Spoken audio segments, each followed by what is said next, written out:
else happened in that game. A bunch of sacks, and we got credited for 5 sacks, which is more like us. We hadn't been sacking the quarterback at our usual rate this year, but that gave us a boost there. And overall, it was a very positive night, and a game that our guys really had prepared outstanding. For as far as the bye week and then the game week, it was really excellent preparation and great attitude, great leadership, and the coaches did a nice job. Very proud of the offensive staff, defensive staff for their plans, and really we're right on the money with the strategy and bottom line, good to get the win. So it's rivalry week. Got to go on the road. I guess it's going to be the big noon kickoff will be there, even though it's not the big noon game of the week. They'll be down there, and so we'll have to have a great week of practice as always. Between the two teams, there's a lot of similarities statistically. Both rushing for roughly the same amount, throwing for roughly the same amount, scoring roughly the same amount. Defensively, there's a lot of similarities as well. Both in the upper third of the conference in most of the key stats, and so should make for a great matchup, and away we go. Questions? Oh, okay, gotcha.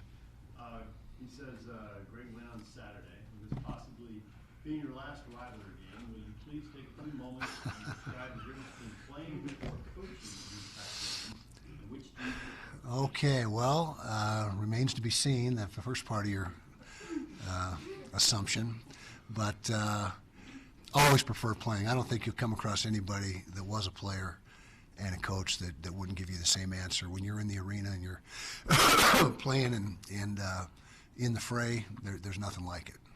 And so coaching is the second best thing, but if I had a choice, there's no doubt that I'd rather be participating as a player rather than a coach. Kyle, you're in the middle of a rare stretch where you get 6 straight weeks inside the state of Utah. Is there any advantage or benefit that you can see just being able to stay in the state that long and not having to be on the road? Well, I guess that means that part of the season we were on the road quite a bit. I mean, it all balances out, and so I don't, as I said many times before, I don't really pay much attention to the schedule other than just tell us who we play, when, and where, and that's pretty much it. And so, but as it's kind of a unique situation, I'll agree with you on that. And I think, the less, travel, the better if you had your choice. And, not having to get on an airplane for a while, I think should be a positive for our team. Smith Snowden, I guess, had the opportunity to leave this offseason. What does it say about him that he stayed here at Utah, and how positive has that been for you? Yeah, well, lots of people had the opportunity to leave. Smith one of them, and that's pretty much standard in the industry now. But Smith is a big part of our program. He played maybe his best football on Saturday night. We're elated that he's with us still, and how close he was to leaving, that may be overblown a little bit.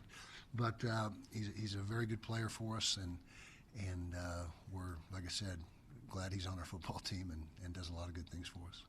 What have you seen from BYU quarterback there, Bob Snyder? I'm just going to focus on us this week, our guys, our coaches. So I'm not going to give much thought on the opponent this week. And so, really, you have to ask them, what they think of Bear. So. You said that. What's on your mind, Sparky? You want me to bring up your you said when you first had the NIL and all that you would see a time when the top 25 would reflect the same amount of money. Are you not seeing that now? I'm wondering if you've seen that, Yes. in particular in the Big 12. Oh, who's leading the Big 12 right now? Who's the team to beat? Texas Tech. Who had the most budget by far? Texas Tech. So I think yes. The short answer is yeah. I think we're seeing that play out. And it's not a complaint. It's not a, Tech, you just have all the money. It's not fair. Congratulations to them. They're committed to winning. And so it is playing out within the conference as well as on the national scene. Coach, would be curious your thoughts on Spencer and Logan Fano and what they mean to you in your Tremendous players, tremendous people, captains, both of them. That says a ton about what our players think of them, because the players vote for those captains. Both high caliber players. You know, it's been well documented that Spence is potentially a first-round draft choice, and Logan, in my opinion, is not far behind. We're blessed to have them in our program. They do so many good things for us on and off the field, and they're really instrumental to our success, both those guys. Kyle, tampering has been a hot topic in college football, and Uh-huh. it's kind of become a chasm as part of this rivalry, given guys are transferring back and forth.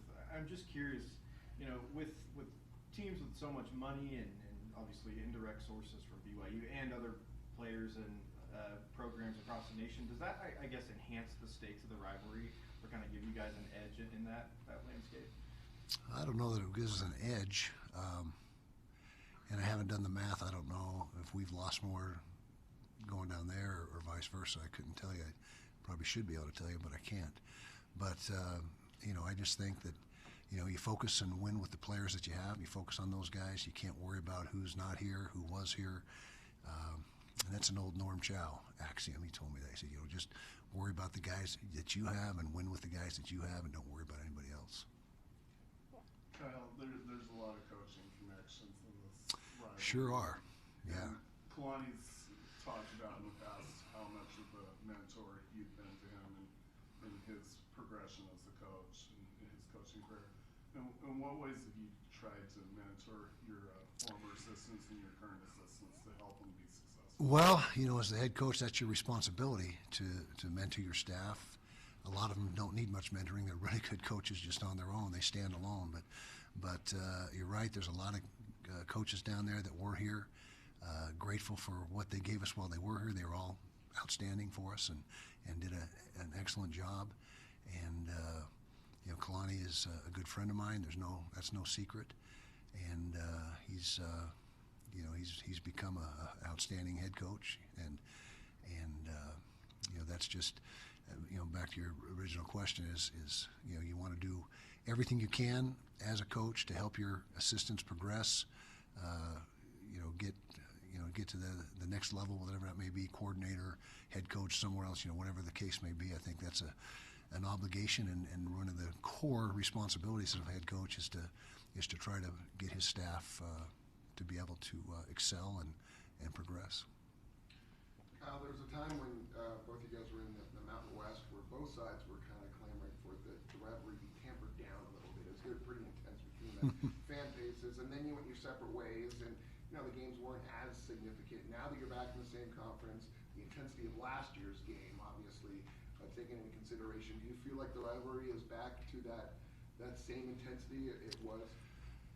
Yeah, I think it's always been intense, for sure, and conference implications certainly add to it.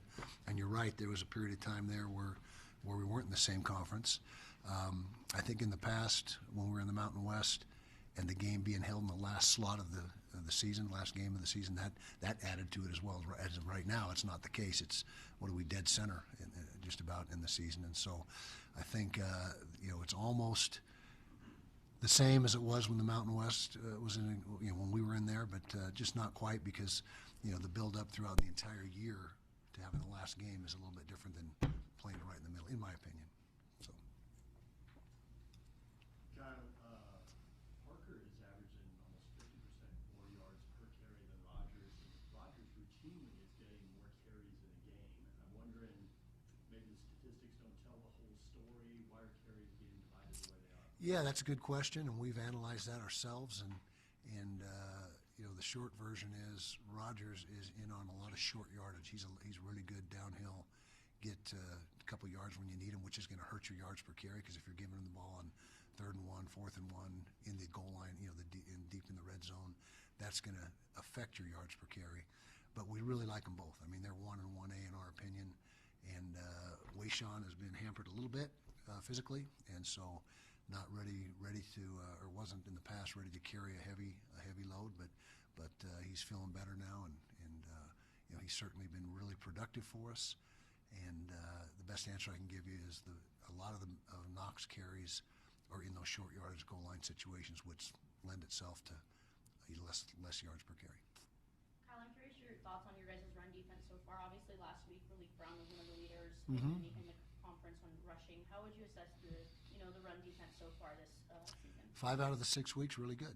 The Tech game, we weren't very good defending the run, and I'm a big believer that physicality wins games, and if you can impose your will and run the ball on people and defend the run on defense, your chances of winning go way up, and that's something that we strive to do, is be stingy against the run on defense and be able to run it on O. And when we're doing that, we're pretty darn good. And when we're not, we're pretty average. Last year, you guys obviously struggled to move the ball on offense. This year, you're one of the most efficient offenses in the country. Is it as simple as Jason Beck and Devin Dampier? Kind of what goes into that whole recipe that's allowed you to be so successful? Well, that's a big part of it. Those two are a big part of what we're doing, and a big part of the reason for our success. Pointing back to the offensive line, obviously, still as high on the offensive line now as I was at the beginning of the season, and they really played their best game this past week. And so I think that it's a combination of having an outstanding O-line, Jason's scheme and play calling, Devin's dynamic ability, at the quarterback position, and so I think that is probably the reason that we're having success on offense.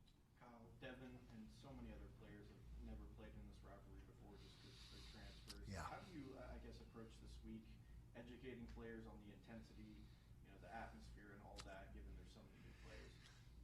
Yeah, well, first of all, the half that have played in this game or have been in the program at least more than a year do a good job of educating the guys on what the rivalry is all about. We also take a small segment in the team meeting on Monday, which will happen today, educating the new guys a little bit of the history. It's not a long, extensive thing, but just the history of the rivalry and more, just the tradition and what's happened in the past and just how,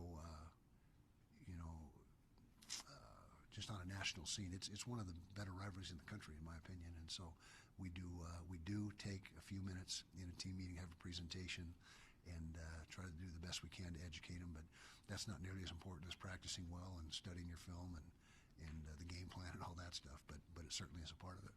Two more Dana than Steve. The familiarity on both sides with coaching staffs, is that kind of a wash as far as their philosophy, they know your philosophy, and the players, there's a lot of crossovers there. Is there any advantage there? No, I would say you hit it on the head. It's a wash. I mean, we both know each other so well, and it's I don't see advantage one side or the other as far as that dynamic goes.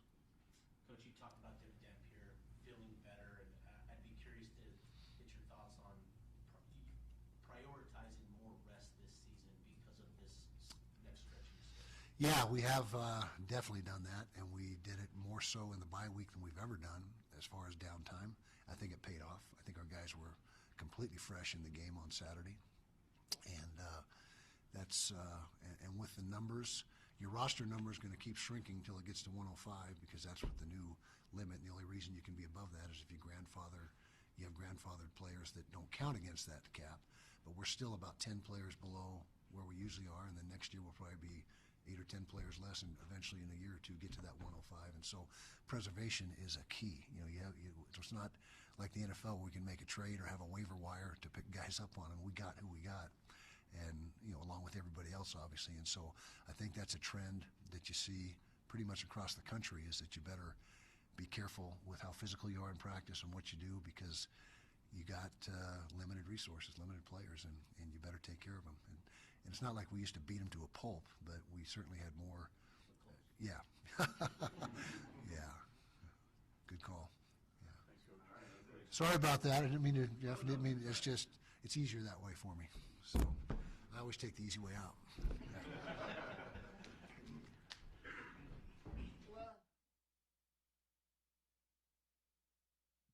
That's the Kyle Whittingham press conference on a Monday of rivalry week. Don't ask him about BYU football players.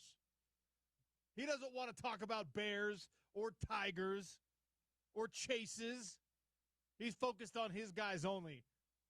You should have, reporter. I missed who was asking him on that particular question. We can't quite hear the the questions as well as you can hear Kyle. But whoever that was, you should have known to ask him about Centaur. Find the Centaur. Hey, look, Kyle and maybe Whittingham that would have tricked him into giving you an answer. Kyle Whittingham doesn't want to talk about BYU football players because he doesn't want to create bulletin board material one way or another. That's going to be enough right there. That answer, that non-answer is going to be enough right there. Cougar Board will snatch that up and find it a way to twist it into another reason to hate Kyle Whittingham. Fine.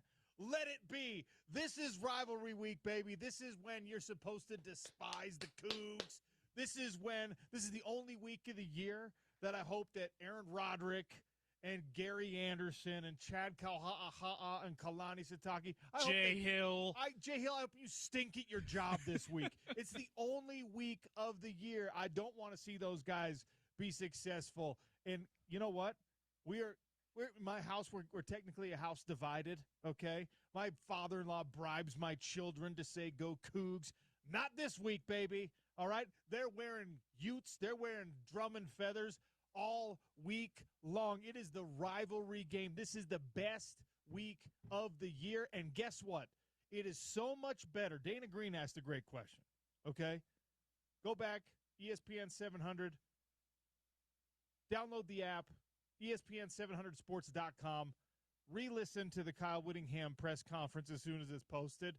Dana Green, shout out to you. He asked the right question. He said, hey, there was a time when this rivalry game was being de-emphasized, was being derided, was being talked about by both fan bases for different reasons as not being worth it anymore.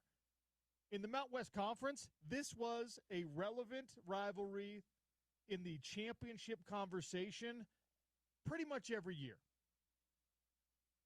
Are we back to that level of intensity? And the answer is hell yes, baby. This is the best week of the year. There is no better week. By the way, much better this year because Utah Mammoth hockey at home for the first time in 2025. Home opener on Wednesday. And they've got a game on Friday with the Mammoth logo on the ice. I mean, we had some preseason game. Preseason. We had a preseason game with that, but this is the first real game with that. Preseason doesn't count anywhere. Nobody cares about preseason anything. Preseason Jazz basketball. Oh, all right, cool. Ace Bailey. Look, Ute basketball this week. Yeah, all right, yeah, with preseason.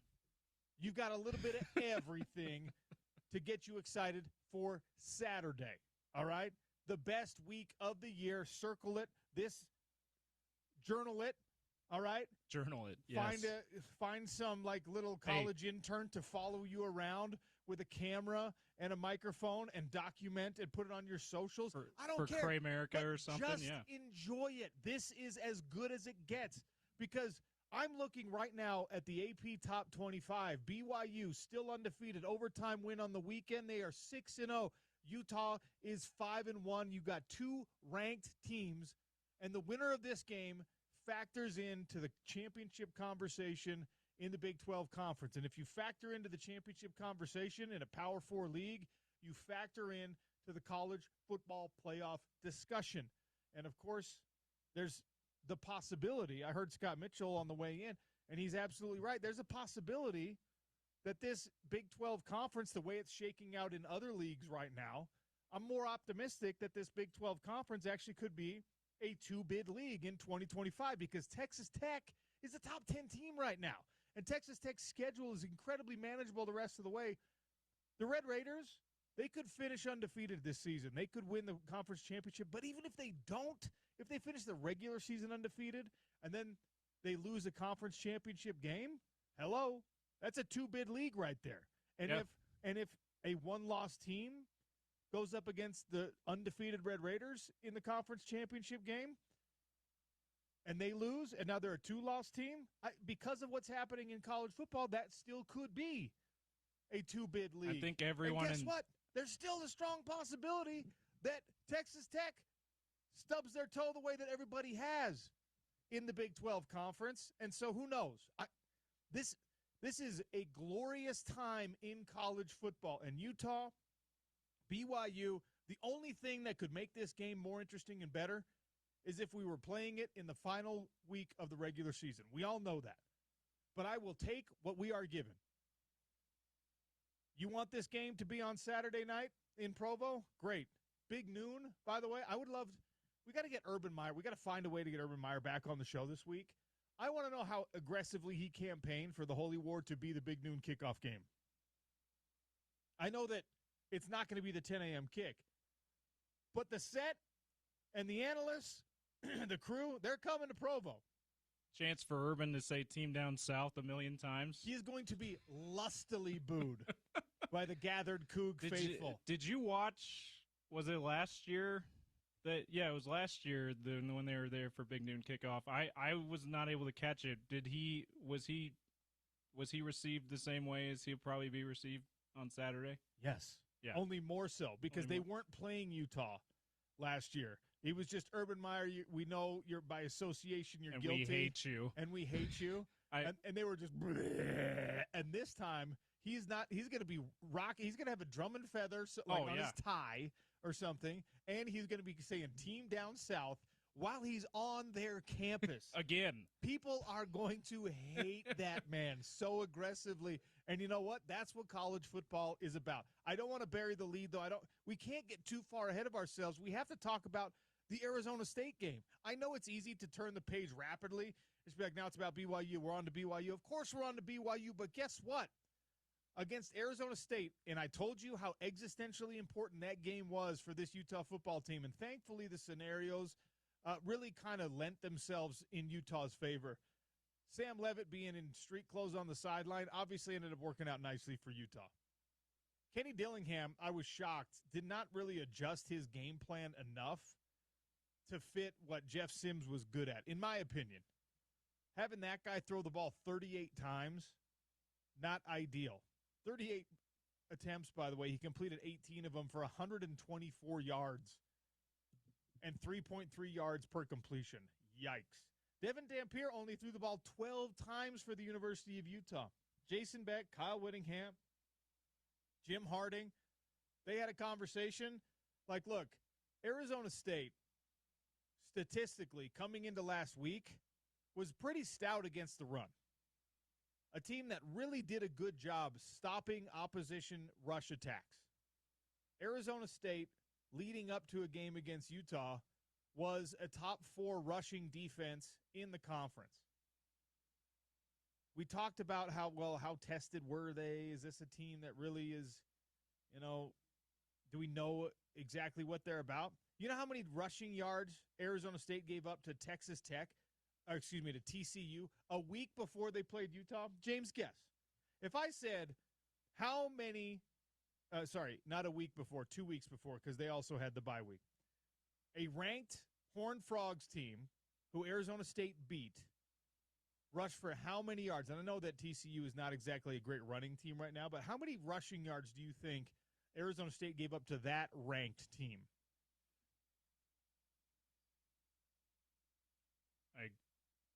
100? The answer is 10. 25 rushes for 10 yards. Now, even if you take out Josh 100 divided by 10 is what I meant to say. Even if you take out Josh Hoover's sack yards, which, of course, go against the team rushing total. 30? 52. 52. Man, he got sacked a lot that night. He got sacked 38 yards of negative yardage. So he got sacked like Utah sacked Sims. Jeff Sims. Except Sims wasn't running backwards like he's playing Tecmo Bowl. Yeah, he knows. He's a lot more savvy than that. He went down where the contact happened in most of those cases. Arizona State came into this game with a really good rush defense. Now, see, I've got a picture to send you that you're going to be very happy about. What's it going to be about? Regarding the boy and an outfit he's wearing for Holy War Week. Oh yeah, the one that we provided. He's grown into it. It does appear to fit him against all odds. All right, text me that. I'm gonna have to send that to you. Sorry to derail the. With your permission. You're tweeting it out as well. Okay, great. With your permission, though, I'll obscure his cute little face and I'll put it up on the YouTube channel or something. The week before TCU, Arizona State gave up 100 yards rushing to Baylor. This is a stout rushing attack. Do I need to refresh everyone's memory about what Utah was able to do on the ground? And That's not a game plan you come up with because you've evaluated the numbers and said this is a weakness for Arizona State. This was a situation where Utah football said, look, man, we have what is supposed to be the best offensive line in the conference.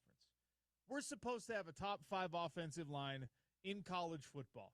We are going to make them go out there in a wet, rainy, cold game, and we're going to make them prove that that's exactly what they are for us. And if Devin has to throw it, great. We'll let him throw it every now and again. But 276 yards, 6.6 yards per carry on the ground. Utah demoralizes, demolishes, bullies, pummels Arizona State, a ranked team that was the unofficial Big 12 preseason favorite. Now, we know that that's not how the power structure works right now. We know that right now it is Texas Tech on a plane by themselves, and Kyle Whittingham was asked this, something to this effect in his weekly presser. You know, do you think that NIL and the top 25 are really marching in lockstep? And kind of yes, especially in the Big 12 conference. Look what's happening. But, man, what a performance by Utah in the cold, in the rain, at Rice-Eccles Stadium to get their first Big 12 home conference win. I still can't believe we have to call it that. I still can't believe we're saying that. That's such a strange deal. But it is the truth, and you did it in convincing fashion, and this offense just looks ready. Devin Dampier, when he's healthy, and he can use his mobility, his elusiveness, or you can design these runs for him, and he is still your leading rusher on the season. He was your leading rusher in this game, 10 carries for 120 yards and 3 touchdowns. The dude's just effective, and he's not only effective when you use his speed out on the edges, he's actually a really good between the tackles runner. He's got incredible vision in traffic. Devin Dampier could be a running back if he needed him to. His body would be a little bit different if he'd been playing running back his whole life. But a dude with a 600-pound squat at about, you would bulk him up a little bit more if he was a running back. He would probably be like 210. He'd be an awesome running back in college football. You've got that level of instinct and explosiveness running the ball for you at quarterback. And to do it against an Arizona State rushing defense that had been good up to that point, their numbers now are not great. When you give up 276 to Utah, it knocks you down the rankings a little bit. So they're still third, I guess. All right, so it didn't hurt them that bad on the average. What a game for Utah. What an incredible performance. And one of my favorite things about it was the fact that as time got late and your starters had all been pulled, Bird Ficklin is now the quarterback again. Dude flashes, man. It's great to see. Your backup defense gave up this big, 7-minute drive, right? They get off the field, and Dallas Vakalahi, I don't know what you're doing, dog, but Dallas Vakalahi gets a personal foul penalty that extends the drive late for Arizona State. Threw the guy down to the ground. It was like the whistle had blown 19 times. You get stacked up, both people, it's kind of like you get stacked in the hole, you get driven back, but everyone's upright, and the refs are just like, okay, that's a dead play. We're calling Forward that motion down. To stop. Whistle, whistle. And then Vakalahi, throws him to the ground. Pat McAfee would have loved the body slam, or not body slam, what do you call it? The throwdown that he I was like, what?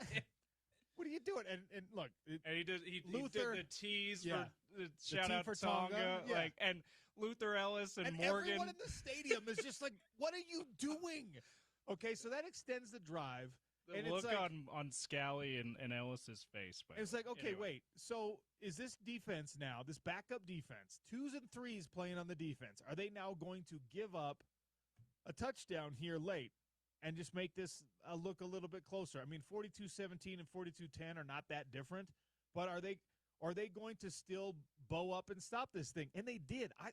That, James, is a testament to what the coaching staff was working on and what the culture of the team was working on in the bye week. Like, when it's your job, even if the game is in hand, you stop them. You go out there, and even when your teammate makes a mistake and extends a drive that should have had to end, you go out there and you still stop them. The fact that they kept Arizona State out of the end zone there is, I think, important. Not as important as Devin's runs, not as important as the touchdowns in the first and the second and the third quarter, but that was an important thing in that game. I loved seeing it. This game worked out in a nearly ideal situation. No more injuries, no more significant injuries. The attrition that you fear at this point in the season has not been, knock on wood, as bad as it could be for the University of Utah. And you're heading into rivalry week, relatively healthy, ready to go, no built-in excuses. That's exactly how you want it to be if you're a real football fan. Let's go. All right, on the show today, which is brought to you today and every day by Big Willie's Sports Bar, 1717 South Main. The lunch special today, the bacon blue cheeseburger with cheese curds. Yes, they are deep-fried cheese curds, and yes, they are exactly as delicious as they sound. A nice little ranch dipping sauce to take the sharpness out of the cheese, if that's what you're looking for. Woo! It is a good burger on that toasted onion bun. Come on. 1717 South Main. That is the hot lunch special. Spoiler alert. Ari Temkin next. We've got Scott Mitchell on the show today. And how about this treat? Hunter Dimmick, snacks in studio. One of the best to ever do it, rushing the passer, playing defensive end at the University of Utah, stops by our Broadway studios at 1 o'clock. That's how you start off rivalry week the right way. It's the Sean O'Connell Show on ESPN 700 and 92.1 FM.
You may have noticed this past weekend, especially if you were going to the Utah football game, how bipolar our weather is this time of year, right?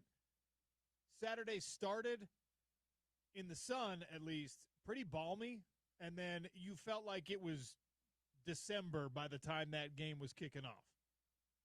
Now, when the temperatures are extreme like that, you could play two games as a homeowner. You can mess with your thermostat all day trying to get the perfect balance of, I need the AC on right now, and then later I'm going to have to turn it on, make sure the furnace is good and all my air filters are changed. Or you can upgrade your windows and save on that energy cost and save on all the guesswork of keeping the temperature relatively constant inside your house, because your house becomes more energy efficient with these replacement windows. And the best place for those, of course, Advanced Windows, Advanced Window Products, local company, locally sourced, locally manufactured, and, of course, locally warranted by the mayor of Sac Lake City himself, Nate Orchard, by Jake Weber, by the whole company.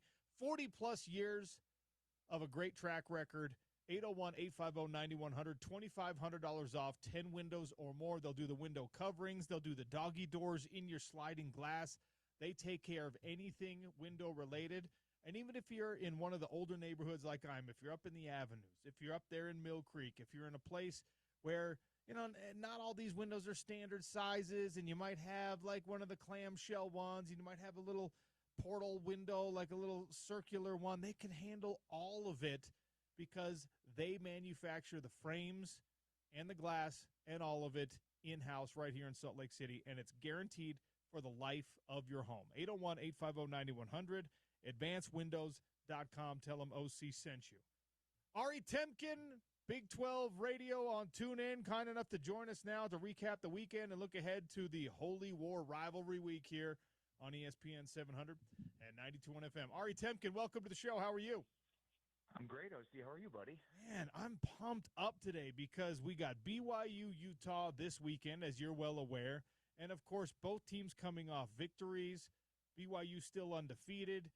Utah, a big win against what we thought was a pretty tough Arizona State team that Utah somehow made it look easier than, I mean, we haven't seen a ranked win, a win, I should say, over a ranked opponent for Utah look that easy in a long time.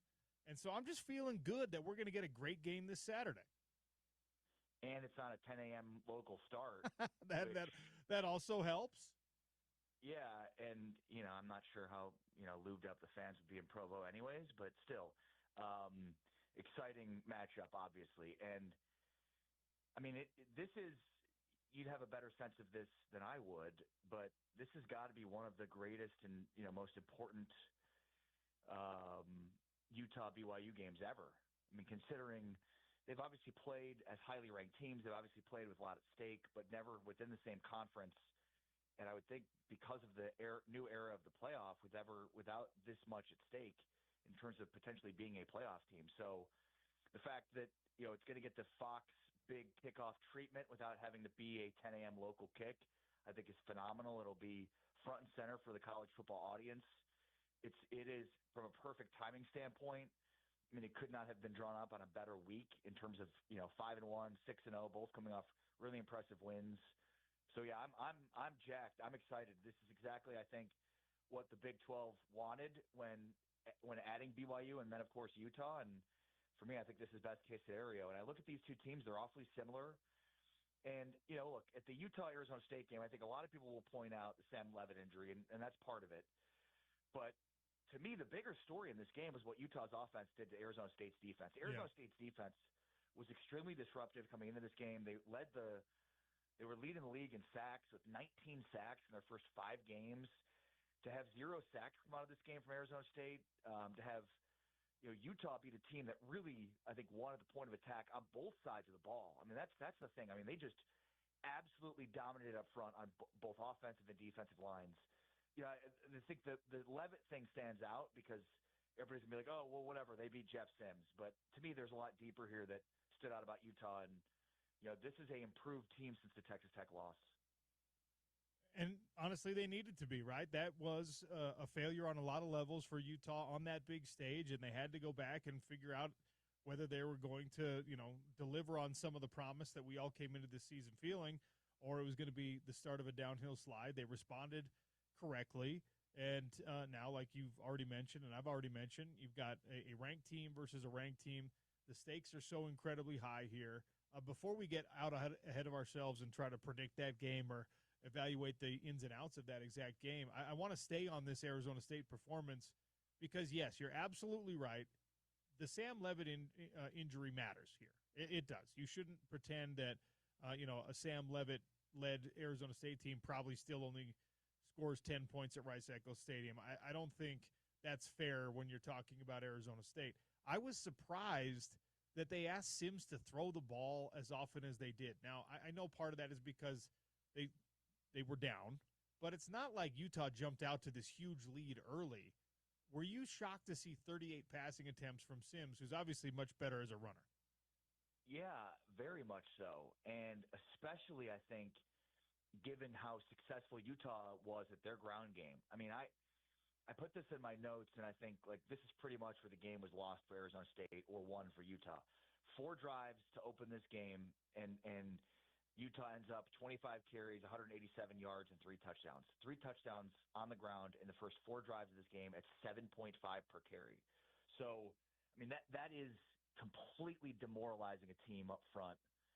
And to your point, I mean, that was, each team basically had 4 first-half drives. And so, you only found yourself down by a bunch because you kept letting them dictate the terms, and then you kept, if you're Arizona State, falling into these traps of having to throw the ball. And look, I mean, I'm assuming Utah did a good job in terms of being aggressive and not showing, much in terms of their pass defense and really begging Arizona State to have to try to throw the football. But still, even in that situation, if I'm Arizona State, I'm still trying to bully you up front and win that game that way because I just don't think you're going to win with Sims throwing passes. And that was exactly what I think Utah allowed them to do. But, yeah, ultimately, this was they just demolished them on the ground. I mean, 4 drives, and Dillingham said this after the game. We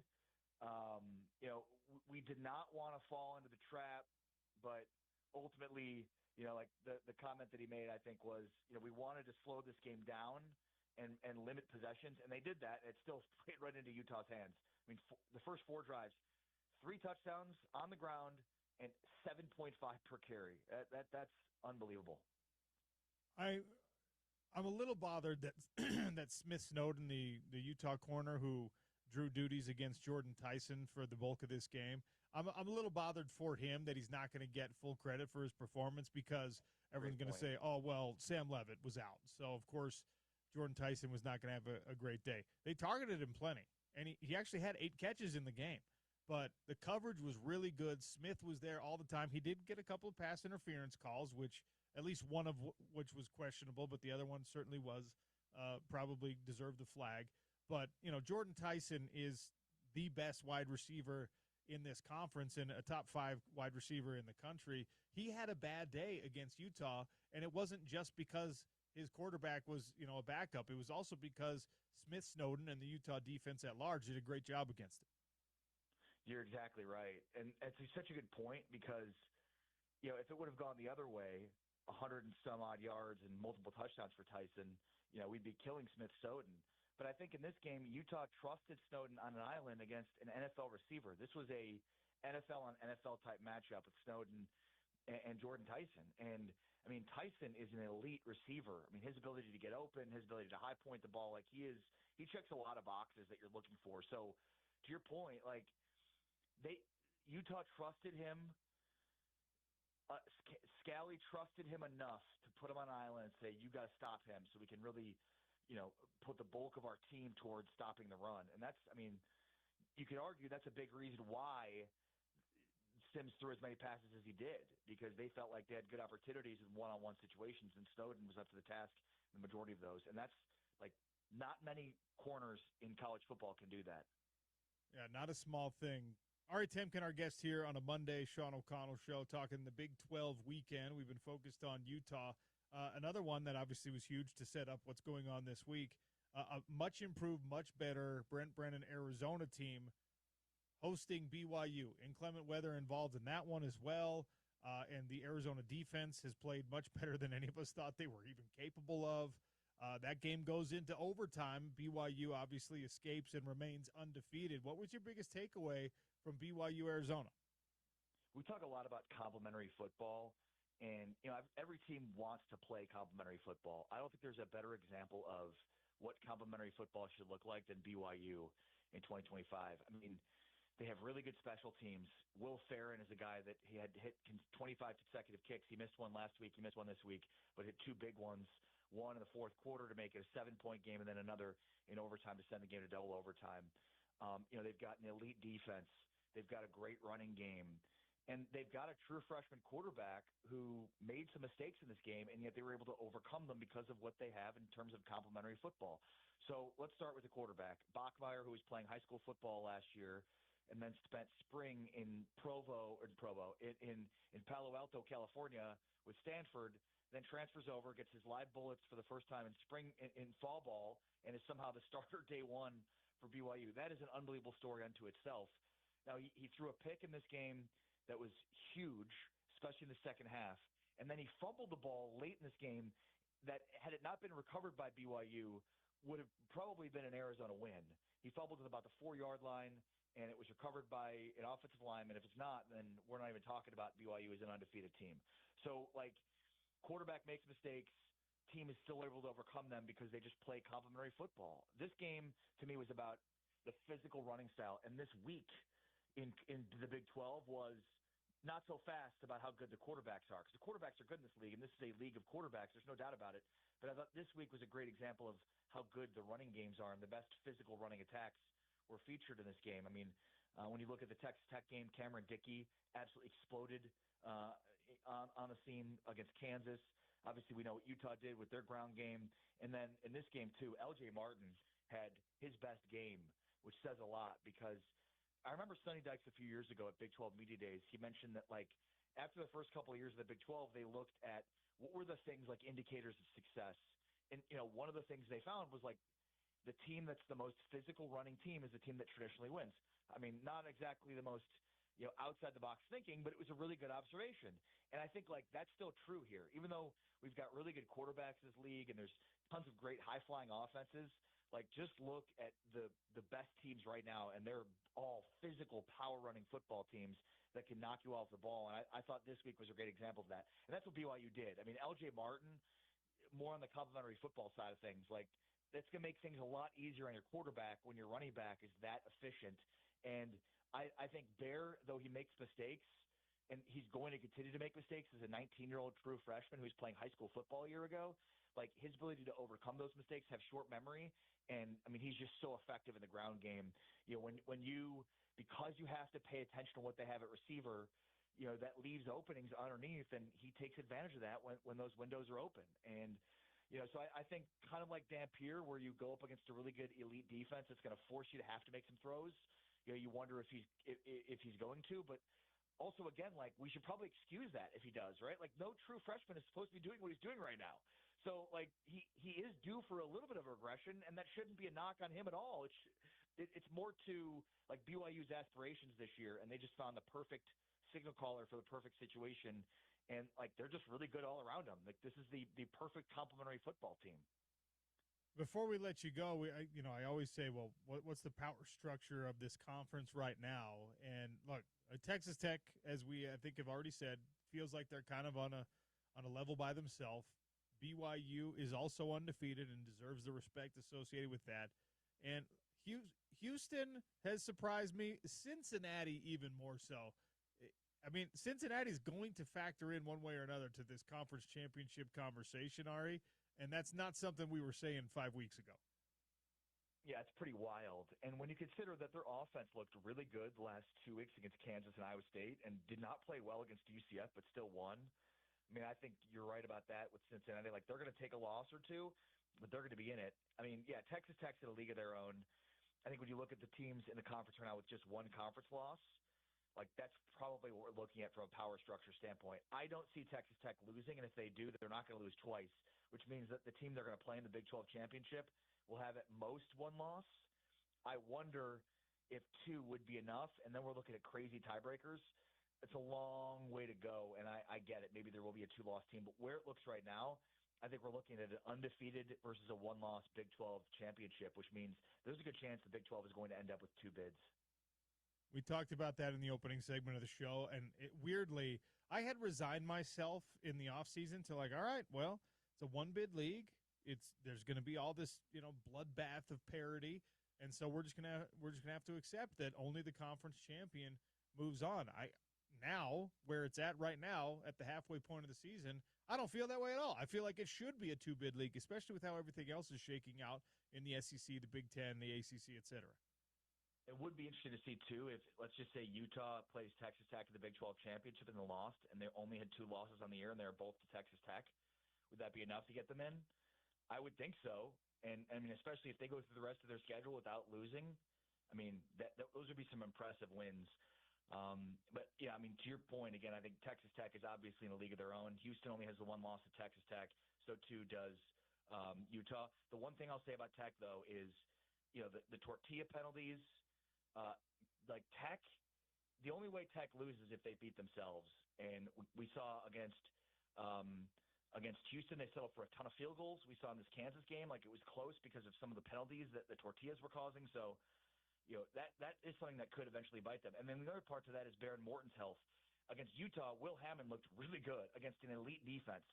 Kansas does not have an elite defense, but for some reason, Will Hammond could not do anything against Kansas' defense. It was the ground game, Hammond getting going with his legs, and then Cameron Dickey that really got Texas Tech's offense going. I was shocked by how poorly Will Hammond threw the football in that game, especially considering how well he did against Utah's defense. So the quarterback situation is certainly something to monitor for Texas Tech, too. Ari, you're the man. Always appreciate your time. Thank you, sir. Take care, OC. Be well. Ari Temkin, Big 12 today on TuneIn Radio, friend of the program who gives us his thoughts every Monday. You know what? In the hot lunch, we got to talk about this Texas Tech team who remains undefeated in convincing fashion. 42-17 over Kansas. Man, they're a problem. It's the Sean O'Connell Show on ESPN 700, 92.1 FM, proud part of Utah's ESPN radio network.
If you don't have tickets to the Holy War,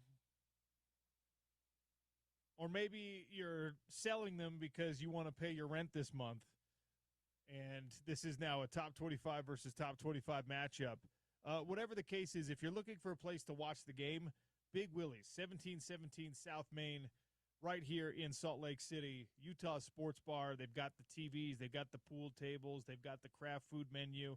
They provided our hot lunch today, and if I was better at my job, I would still have it sitting here in front of me. So if you're watching on the YouTube channel, you could see how delicious the blue cheese bacon burger was and how appetizing the perfectly fried cheese curds are.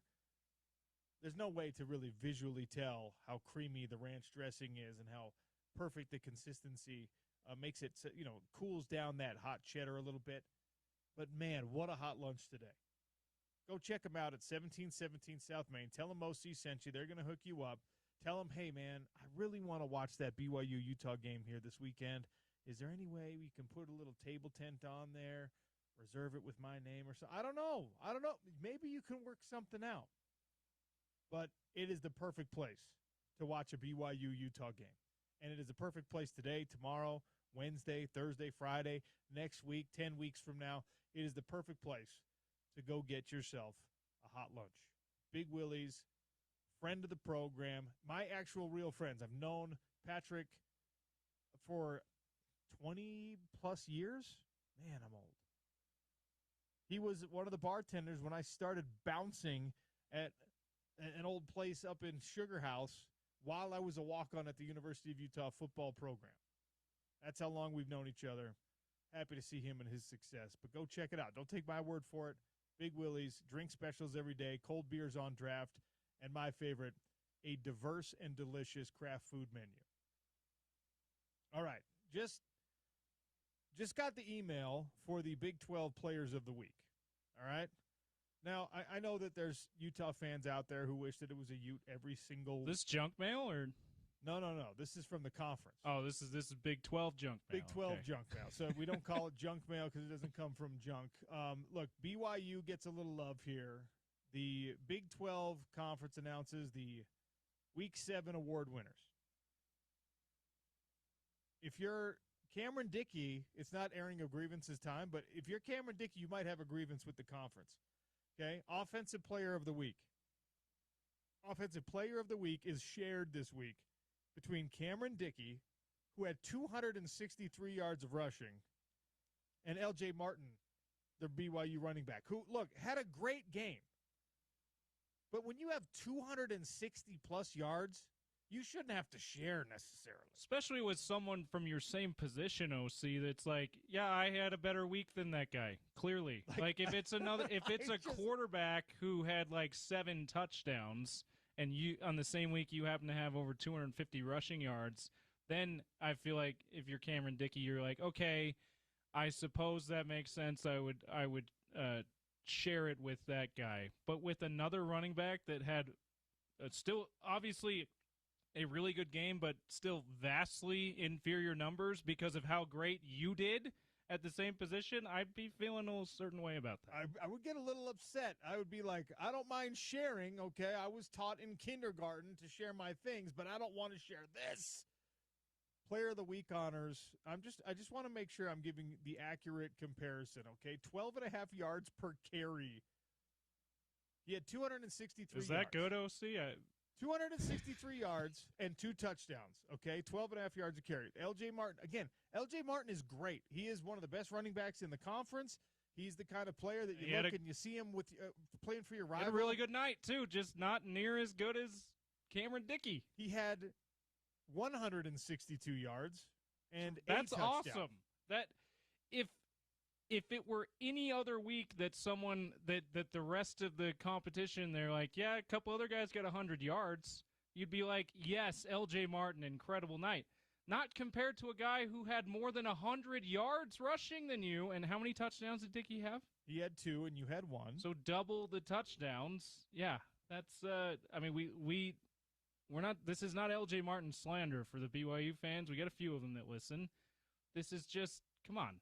Your guy was nowhere near. It's Your guy anything was but nowhere that. near Cameron Dickey, as great of a night as he had. And by the way, I would say the same thing if the roles were reversed here. If L.J. Martin has a 263-yard day and he has to share Offensive Player of the Week honors with anyone, I'm going to get out here Absolutely. and I'm going to say, injustice! And guess what? David Bailey for Texas Tech had 3 sacks this week. He's also sharing Player of the Week honors with Purnell, the linebacker from Kansas State. David Bailey had 3 sacks. Is there a rule that you have to share? Like, what's going on, Big 12? What are we doing, Big 12? We were happy to be in this conference, and I'm just kidding. Let's not do that. Wait, now I got to look up Purnell's numbers. Hang on, I got to do this. Did Purnell have the better day out of the two? Okay, let's see the day for Desmond Purnell. This is our guy Dez. Okay, this is upsetting to me. Okay, what are we doing? Early grievance. Hold on. Have we caused such a... Has the dominance of the Texas Tech Red Raiders through 6 games caused such a problem for everyone that they're like, you know what, we can't keep giving them awards? Is it the tortilla toss that's causing this? Desmond Purnell, James, 5 total tackles. 4 of those were solo. 1 sack, 2 tackles for loss. And the other guy, who's the other guy again? He did have a pick 6. Okay, that's good. That stands out. Oh, excuse me. All right. Little more even? Is that that one's more okay? That one we'll leave that alone. I retract my initial statement. It's probably okay. Hitting the dump button over here. It's probably okay that David Bailey had to share Player of the Week honors with a guy. But Cameron Dickey, the other reason why he's probably irrationally upset about this, OC, is that he's like, I'm never gonna have a game like that again, and I had to share Player of the Week honors with some guy from BYU who I had 100 more yards than. As much as absurd as that sounds for a guy who had 162 yards, like that's an incredible day for L.J. Martin. He's nowhere near what Cameron Dickey did. Okay, freshman of the week is Bear Bachmeyer from Brigham Young University. No, not a grievance there. He deserves that. Sorry, it's Holy War Week. That's what's going on. And he's sharing that with Daniel Bray. Just kidding. He didn't have to share with Daniel Bray. I'm like, Daniel Bray had a nice night. He did have a nice night. We'll talk more about career night, you might say, for Daniel Bray. Well, in a very short career, yeah. We'll talk about that later on in the show. But Utah Offensive Line of the Week, Texas Tech Defensive Line of the Week. No shared award for freshmen? No. I thought that was a rule that you had to share it. Interesting, Big 12. Come on, Big 12. Is there a rule that you have to have a BYU player be one of them? Is that what's going on? It must be what it is. That you can't give too much love to Texas Tech, and you have to let BYU be part of things. That's the way it is. Grievance. All right. Got to take a quick one here. We'll come back. We'll start hour number 2 with Scott Mitchell, the Utah football legend, color analyst, and all the radio broadcasts. What did he see in the cold and the rain and the wet at Rice Eccles? The Sean O'Connell Show on ESPN 700, 92.1 FM.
Hour number 2 of the Sean O'Connell Show. We welcome in Scott Mitchell, Utah football legend, host of the Down and Dirty right here on ESPN 700 and 92.1 FM. And, of course, color analyst on the Utah radio broadcast. He was up there in the booth on Saturday night as Utah demolished Arizona State. Scott, how are you? Oh, I really like Mondays after Saturdays like Saturday, and I really look forward to Monday, so I'm doing good. All right, let's help me put into perspective. I was listening to your show on the way in. I thought you did a good job packaging this, but for our listeners, the Arizona State Sun Devils without Sam Levitt were obviously not the best version of themselves, but Sam Levitt doesn't play defense. Sam Levitt wasn't going to stop this Utah rushing attack. So how do you put into perspective this win for Utah football, knowing it was a ranked team, a really good team that had buttered a lot of its bread this year with defense, and you went out there and dominated that defense? Yeah, the thing I felt about this game, just the most, overriding just thing that jumped out at me was this was the team that I expected to see all year. And I thought we saw it that first game, and then it's just kind of gone away, and it really felt like UCLA all over again. And I think the second game, this non-conference game, they're trying to figure out how to throw the football. But what we saw Saturday night is really what this team needs to be, and how they're the most. And I'm just talking really both sides of the ball. I mean, because there was a lot of really good things on the defense as well, but Devin Dampier being what he was, he is the juice on that offense. He's just when he's healthy and he's doing his thing, and he really leans into kind of his special power, which is running the football, avoiding being sacked, and just mixing in the pass when you need to, and he was very effective when he was throwing the football. It just was. It gave me a lot of hope and kind of comfort that maybe this football team's a little bit better, more well-rounded than I think we maybe saw and thought, because they really haven't played anyone other than Texas Tech, and Dampier was injured in that game, and so I'm excited about the rest of the season. And boy, if Utah continues to play like this, they're going to be a tough out. When you're a quarterback and your number's only called to pass the ball 12 times in a game, are you looking at the sideline like, what the heck? I mean, obviously he's running the ball well, but is he listening to the play calls come in that little radio with his ear and going, what, did I do something wrong? I've been passing okay. I mean, look, the results speak for themselves, but only 12 passing attempts in a game for a starting quarterback, you don't always see it. Well, and Devin's been injured, and that's been evident. And so now he's healthy, and it's really more of the flow of the game. From the very beginning, I even mentioned it on the broadcast. I'm like, the optics of this is really strange, because the offensive line is just reestablishing an offensive line like almost immediately 2 yards down the field. And like, you should be able to get 4 and 5 yards every time. And the running backs were getting like 3 and just being stopped. It seemed odd. And I'm just like, if you continue with this, you're going to start breaking more runs. You're going to get bigger, and which is what happened.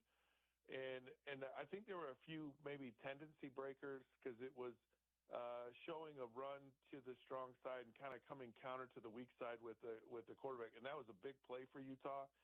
They scored 2 of the 3 touchdowns out of it. They had another couple of really big runs out of that. And I think that's part of, expanding the playbook, because Devin is healthy. And so those were designed quarterback runs that they called that they haven't been calling. And so you kind of take what the defense is giving you, and the run was definitely there, and they didn't need to do anything other than that. It's just a very efficient game. I mean, they had 8 possessions. They punted once, and one of them was the end of the game, and everything else resulted in a touchdown. And so that's like just insanely efficient. And so you're not going to get a lot of plays in that situation, but the plays that you are getting, you're executing at a very high level. We haven't talked about this. I had in my notes. I want to mention how significant this is for this Utah team, but But Daniel Bray, I heard you on the broadcast talking about it. He's gonna get, I think, a little bit more attention from this offensive staff. 5 touches for 41 yards in the run game. Now, I know that Arizona State was already a little bit discouraged at that point, but when you've got a young player with his explosiveness, his speed, that you can start to integrate, I would like to see him gain weight as his career progresses at the University of Utah, obviously, but I guess he had 6 touches when you account for his reception that only went for 3 yards here. But Daniel Bray getting himself involved in this offense feels like a win because you don't have to use your defensive guys as much if you have more offensive weapons. But how did you interpret him having a little bit of a breakout game?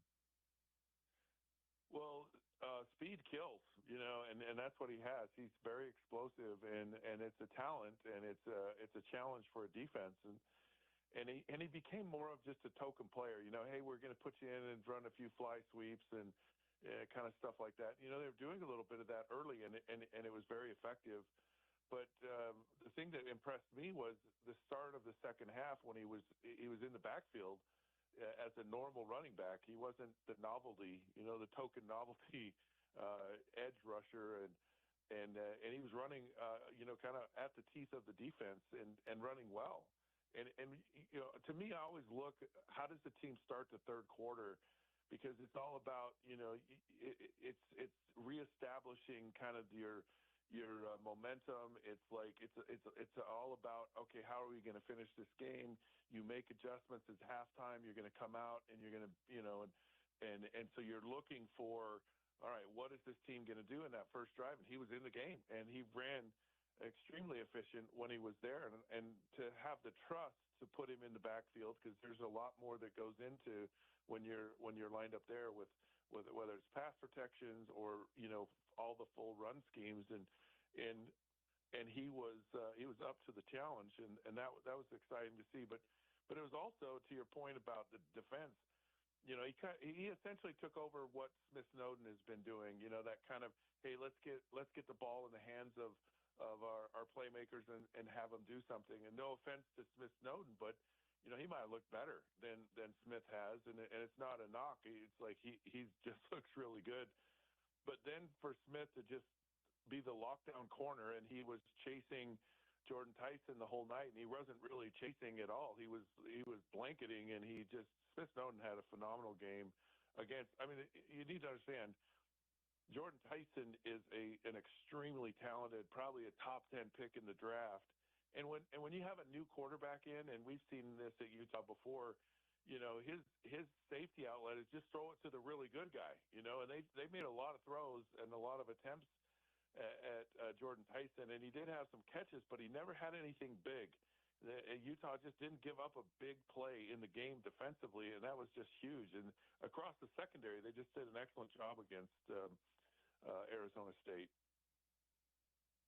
Yeah, we talked about that a little bit earlier. When you have like your best players against another team's best players, and this is what we all kind of looked forward to in that Texas Tech matchup.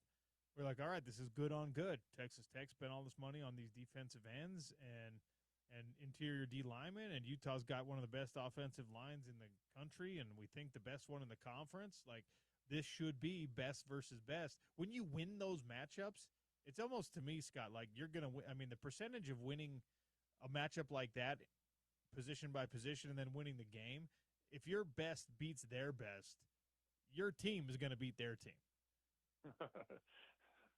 Unless you turn the ball over. But you're absolutely right. And, one of the things that I really liked about this game Saturday, just from a fan perspective, a football fan, and I like it about the Big 12, is the games are competitive, and there are a lot of good teams in the conference, and Arizona State and Utah are two of those good teams. And to see Arizona State kind of be down with a quarterback, they fought. I mean, they were competitive. They were in it. They were giving it a really great effort, and you see that across the conference. You're seeing some of these, like Colorado, winning a game, and you can't take anyone lightly ever. And Utah's got a pretty interesting schedule moving forward, and certainly, it's within their capability now to get to the conference championship game, and that's what you want. But you got to show up every week, and as fans, you're like, this is great because we're going to get great football games all the way through. Scott Mitchell, our guest here on the Sean O'Connell Show. He's the host of the Down and Dirty. He's a Utah football legend. He's the color analyst on Utah radio broadcasts, and he will be down at LaVell Edwards Stadium for a rivalry game. This is as high stakes as it gets in a rivalry game, and never before has Utah and BYU met up with Power 4 conference championship stakes, both ranked teams. An argument can be made that this is the most significant rivalry game that we've ever seen. It wouldn't be an easy argument, but you could put that out there. So, how do you handicap this one? We're going to be talking about it all week. BYU won in overtime against Arizona, a decent and an improved Arizona team. They've got a freshman quarterback who is making some freshman mistakes, but then he's recovering from those mistakes and doing good things. So give me the broad strokes on this game from your perspective. Okay, just to start from the rivalry perspective, this is what we want. This is what we want as a state of Utah. It's a conversation that has national significance. It's not a regional thing. It's not a little backyard brawl. It's not something you do just in the Mountain West Conference or the WAC. Like, the winner of this game is in very good position and control of getting to the conference championship game and going to the college football playoffs. That's never been a discussion. It was for Utah being in the Pac-12 and going to the Rose Bowl game, and that was exciting. But BYU and Independence was not an exciting thing for anyone, including BYU. And so now you have two Power 4 conference teams who are vicious rivals, and it's for high stakes, and that's the way it should be. That is a rivalry.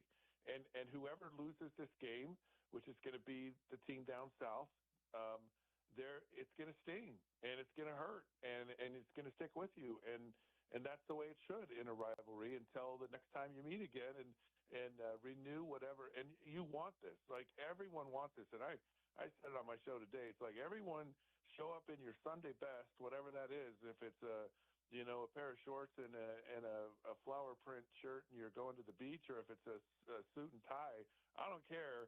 Show up with your best. Give your best. It's going to be on a national stage, and we want people to get excited and say, wow, they play some pretty amazing football there in the state of Utah, because that just grows the whole brand of the game. And rising tides, I really believe, raise all ships, and it will raise the awareness, it will raise the profile, and it will raise the production, where these schools are going to get better recruits, and they're going to get better and better and better if they're both doing well. And I'm a firm believer in that. And this is the week I've been waiting for since both these teams are now in the same conference, and it's coming to fruition. And it just couldn't be more exciting. Now, with all that said, I still think BYU is a little bit of a mirage.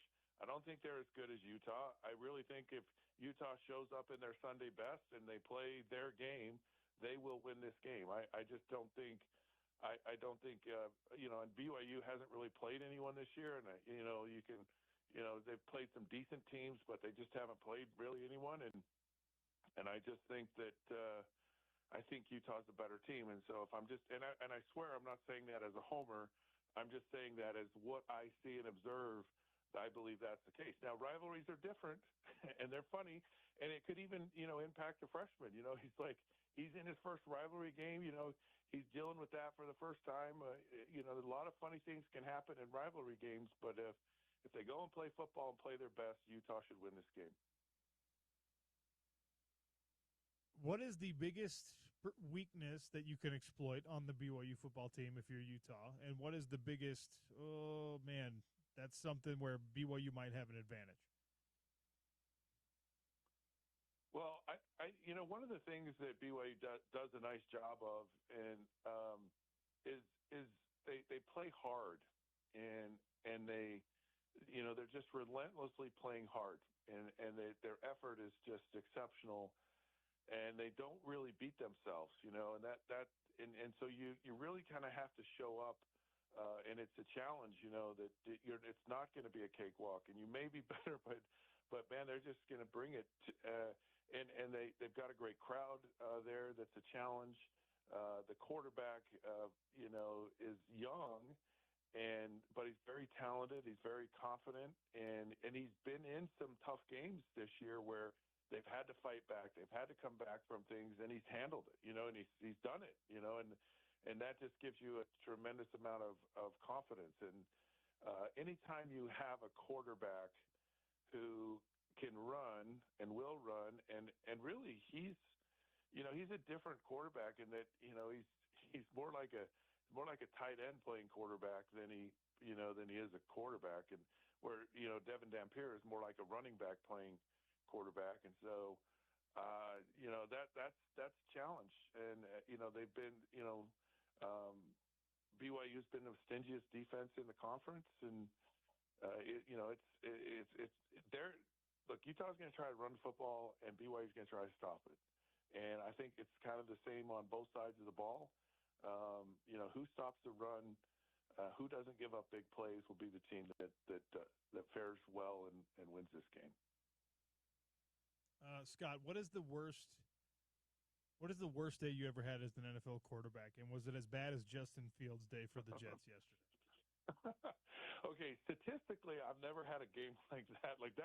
Like there's bad days, Sean, and then there's bad day, and that was one of there's a bad day right there. That, like, to have negative yards, net yards passing is a really bad day, and my bad days were not like that. My bad days were, I threw a pick six in overtime for a touchdown. That's a bad day, but certainly statistically not like that. And look, you play long enough, and you're going to have situations like that. That the challenge is, if Bryce Young has a day like that in Carolina, they'll talk about it. But if Justin Fields has a bad day in New York, it's a national security issue, and that's the challenge of being where you are. And what it does now is it just adds fuel to the fire for people. These are the ghosts you get in the closet, and these are the things that people start to remember because it's significant. Like, it is the worst passing day in New York Jets history, and that's not something you want to be proud of. I remember the first game I significantly played in the NFL. I threw an interception that was returned 97 yards for a touchdown, and it was against the Cleveland Browns, and it was a record forever. And I was proud of that record because, of course, I came back in that game. We won the game. I was the AFC Player of the Week in that game. And so I could kind of joke. It's like, yeah, I'm in the record books for the Cleveland Browns. And, you kind of have a sense of, you're part of history. Someone's broken it since then, but I was only happy about that because we won. If you lose and you play horrible, then you just want to forget that day and hope everyone else does, and it never happens again. Scott, I always appreciate your time and your perspective. I'll be listening all week, and obviously if I don't see you before then, enjoy the game. Likewise, and go Utes. Yeah, this could be a great week. I'm really looking forward to it. Gotta love rivalry week. Scott Mitchell, down and dirty, right here on ESPN 700 and 92.1 FM. Utah quarterback with his name still all over those record books, and of course, he is the color analyst with Bill Riley and Stevenson Sylvester on our Utah radio broadcasts. Of course, we've got that for you. Holy War Week, Saturday from Provo. The Daily Dump, we've got a lot of stories we need to get to, in the Daily Dump next on the Sean O'Connell Show. It's Utah's #1 sports talk, ESPN 700.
Utah Mammoth have 2 home games this week, Wednesday and Friday. Utah Mammoth want you to pick up some beers at Epic Brewing to get ready for those games. I'm actually going to be broadcasting from Epic Brewing on Friday, 11 to 2, getting you ready for a Holy War weekend.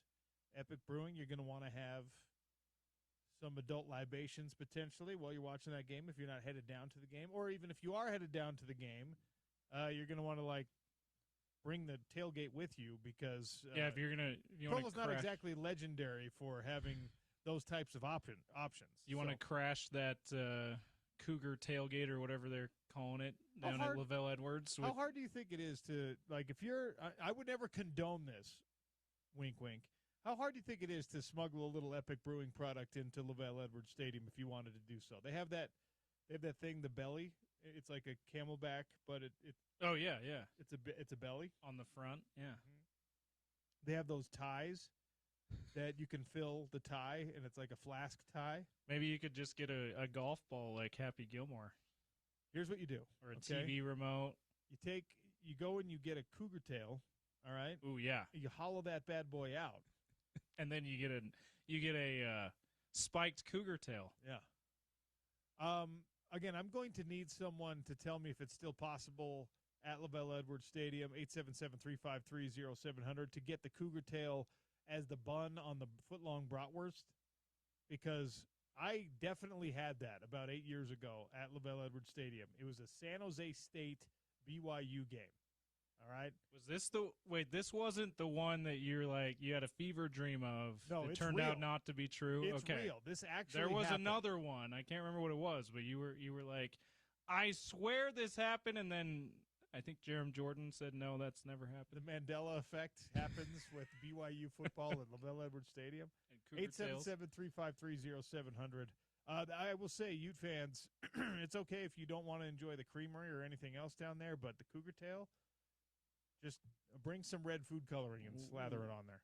Little Bird tells me they got another ice cream option than the creamery for Utes fans. Is a new one? Well, for this week, we got the buy one, get one free. Baskin Robbins. We have that going on right now. Yeah. Wait, are you telling me that Ute fans can stick it to the creamery and to BYU? If you go 31 flavors style. If you go to Baskin Robbins in the Salt Lake Valley, if you go to any of the locations here, and you tell them who you want to win the rivalry game, and of course you want Utah to win the rivalry game, then you get buy one scoop, get one scoop free. Buy 2 scoops, get 2 scoops free. There's nothing in the copy points, James, that says there's a limitation.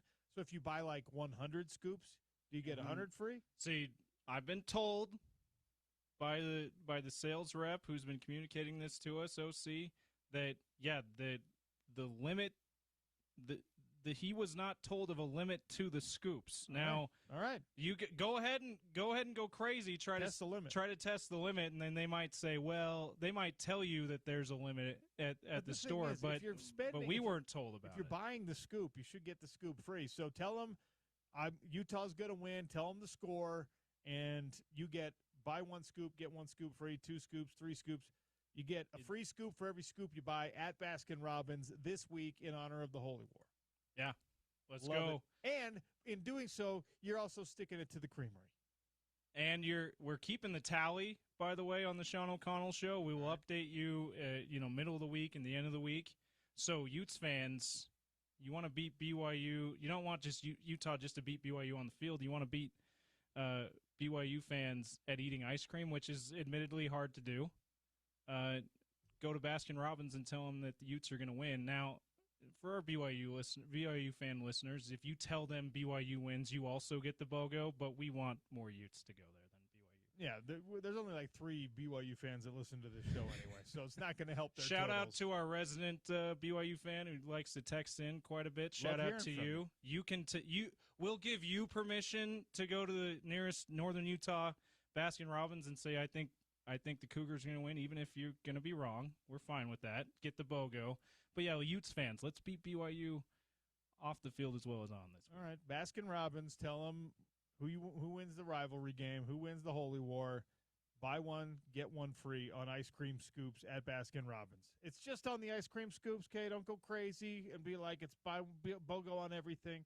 Not true, but we have more giveaways from Baskin-Robbins we'll tell you about as the week progresses. We have to get the Daily Dump brought to you by Valley Plumbing. There's a lot of stuff today, all right?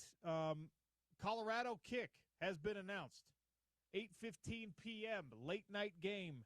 Will there be distraction because of this for the Utes? Little Pac-12 after dark throwback as Colorado comes into Rice-Eccles.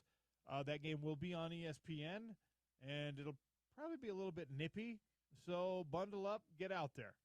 Also, Daily Dump, I'd love to flush this one down and never see it again. Fred Warner out for the season with a broken and dislocated ankle in the San Francisco 49ers loss to Tampa Bay yesterday. That was one of those injuries that sucked the life out of the team, and his teammates actually admitted as such after the game. There were guys, Kendrick Bourne said that he was nauseous and had to take, anti-throw-up medicine because he watched Fred Warner's ankle move in a direction that is not supposed to move. Trent Williams, who's one of the, unflappable veterans in all of the NFL, said it kills you to see a guy go out like that, and you can't muster up the same enthusiasm. Fred Warner out for the season. So now the San Francisco 49ers, who, I think they're still on top of the NFC West. I haven't looked at the update after yesterday. They're without Nick Bosa for the season, and they're without Fred Warner for the season. And Kittle's still out, right? Not for the season. It's a bad deal right now with injuries in the San Francisco 49ers. Yeah, I mean, they've been missing Kittle since week 1, unless I'm mistaken on that too, OC. I think he's technically still able to return. But, yeah, just rough. But how weird is it that they're still, like you said, either at the top of the division or second place with a chance to win this division, even with all of those injuries? Now, I think you'll admit this too, OC. Fred Warner going down feels like a whole lot more daunting than even Nick Bosa and George Kittle, as great as those guys are. It absolutely does. I mean, Fred Warner is a top 3 linebacker and certainly Brock in the league. Purdy. Let's not forget that injury. He's maybe the best linebacker in the league. And Trent Williams said he is not only the best defensive player on the team, he is the heart of the team. Everyone likes him. Baker Mayfield finished his post-game thoughts saying, look, man, it sucks that he's out. He's a great guy. He's universally respected in the league. Nobody wanted to see Fred Warner go down. So, bad stuff. The coaching carousel is now spinning in college football aggressively. Trent Dilfer out at UAB, okay? I miss Dilfer. Even Dilfer at a program is all due respect, as low on the totem pole as UAB. Even he can't survive this season. Trent Bray, 0-7 at Oregon State. The downfall of the Beavs is one of the saddest things in college football realignment. They were so good that final year in the Pac-12, OC. They didn't get near enough attention for that because Oregon and Washington got to the national championship game. Oregon looked like they were national championship caliber until they lost to Washington in the Pac-12. And both those games, I guess, against Washington. But Oregon State was right there competing just like Utah was in an unexpected way for that conference title for most of the year. That was only 2 years ago. And the situation, the real-life situation for Oregon State is now they're going to be part of the reorganized Pac-12 conference, which is like $8 million a year in a television deal, which means you can't keep up. Also, people forget this. They did a stadium renovation the year before the Pac-12 died, right? And they spent they financed like $160 million on that stadium renovation that now they can't pay back. Yeah. Or they can pay back, but over the course of 20 years instead of the course of 5. It's such a huge bummer for Oregon State. And all they did The only thing they did wrong was be in Corvallis, Oregon. Well, and by the way, speaking of their head coach Trent Bray being fired now, they also lost their great head coach Jonathan Smith because of this. He moved over to the Big Ten, even because I would say a big part of it was, we're not a Power 5 conference team anymore. Well, they kept losing everything. They lost their best players. They kept losing everything to the financial machine of larger, more lucrative college football programs. Yeah, it sucks. So now Trent Bray out, and instead of being like, okay, cool, Oregon State is a great job. Now whatever candidates are out there are going to be like, all respect to it, but like an FCS candidate trying to get his first foray into Division I football. Could we see a Troy Taylor renaissance at Oregon State? That's actually a really good call. Troy Taylor would be a great person. Or maybe Frank Reich, because he didn't want to be the head coach. Get out of here. The actual head coach at Stanford. He's like, maybe I'll be Oregon State. Of course, the big news in the college football coaching carousel this week is that Penn State got so fed up after a Northwestern loss that they fired James Franklin. Yeah. James Franklin is out. Penn State is a top 10 job in college football. They have a lot of resources. They have a ton of support. They're allegedly a top 10 program in college football. $49 million left on his contract. And by the way, this is one of those things, much like the Deshaun Watson contract, is going to change the way people view these guaranteed money things. I thought you were talking about Foster, and you said Watson on accident. Then I knew where you were going. People are looking at it and they're saying, "Ooh, you can't give guaranteed money at that level to play quarterback in the NFL, no matter how high on a guy you are. You just can't. It resets the system in a way that makes no sense for anybody to have to try to keep up with.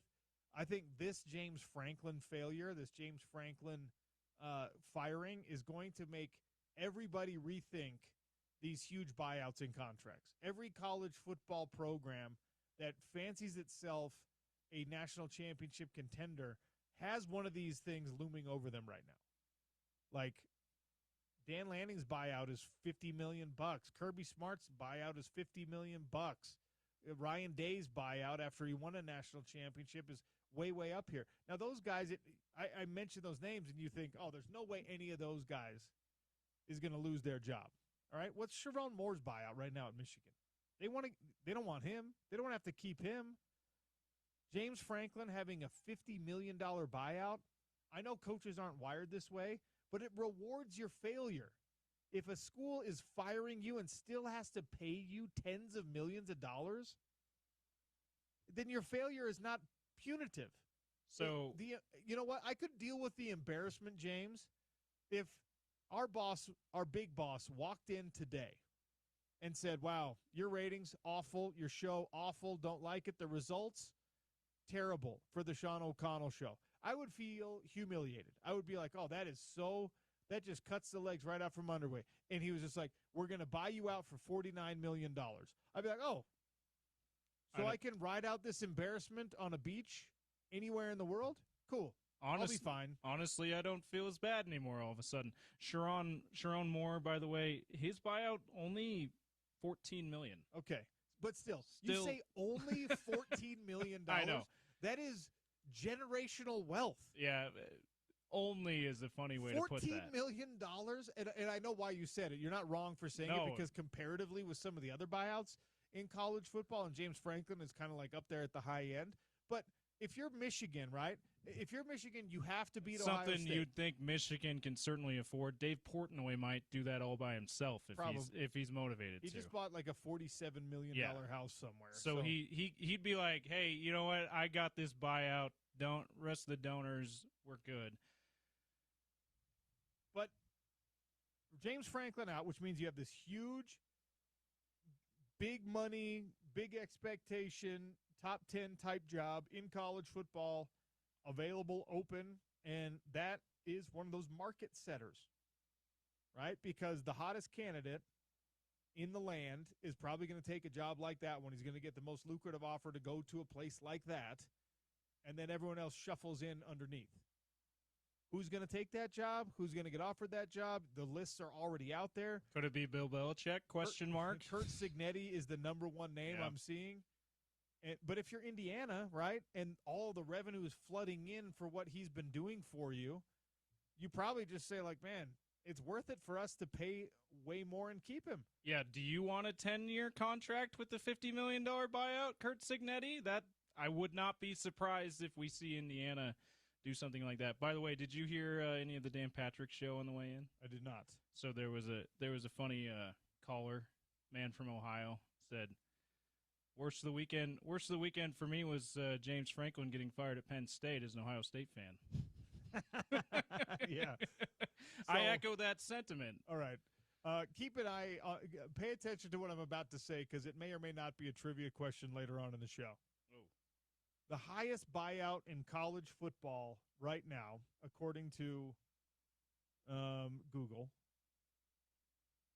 Shout out to Google.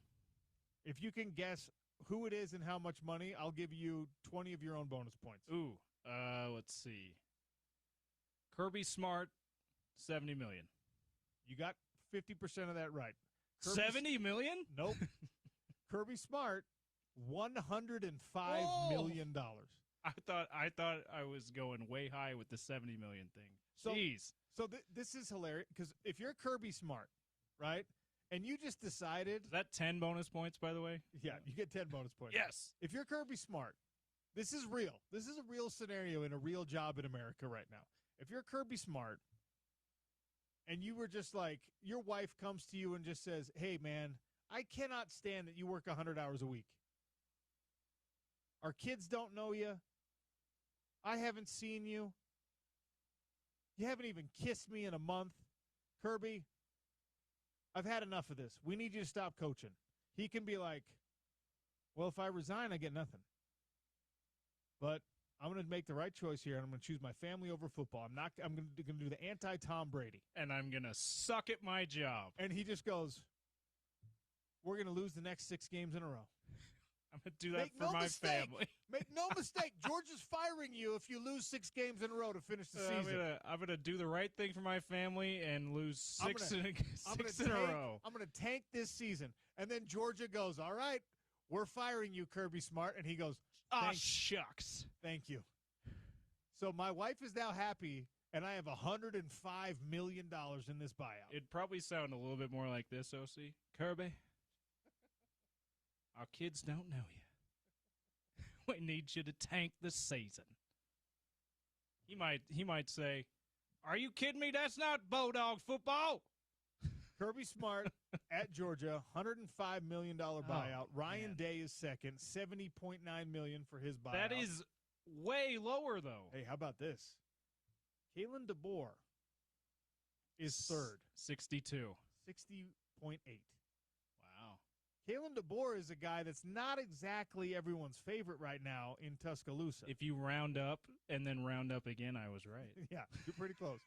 Steve Sarkisian, another guy who's a little embattled right now. Yeah. Although coming off a win in the Red River Shootout, people like him a little better. But $60 million. Dabo. 58. $60 million. Oh, 60. You're telling me. If you round up, round down. Dabo Swinney has a $60 million buyout. Those are the top 5 buyouts in college football right now. Franklin, I would have thought if $49 million is too much for a school to pay on a buyout, even a Penn State-type school, I'd have been like, you got to find something. They're going to, like, create a scandal to trigger and fire him for cause, whatever.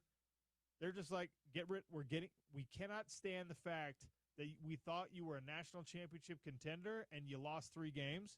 We hate you now. You're gone. We want you gone so bad that we're willing to spend $49 million to get you out of here. Does he keep his job if Drew Allard is not lost for the season? I don't think so because I don't think Drew Allard is a savior of anything. But I do feel like if I'm asked the same question, I would say no. But I do feel like the fan base and the donor base, more importantly, is more willing to make this move mid-season, knowing that your starting quarterback just got lost for the season with injury, unfortunately. And so there's no way that any good coaching, no conceivable way that any good coaching can salvage this season now. Now, if Drew Aller they lose the game still and Drew Hour's still healthy, you can convince yourself, okay, well, we could still salvage this thing a little bit, but he's probably still loses.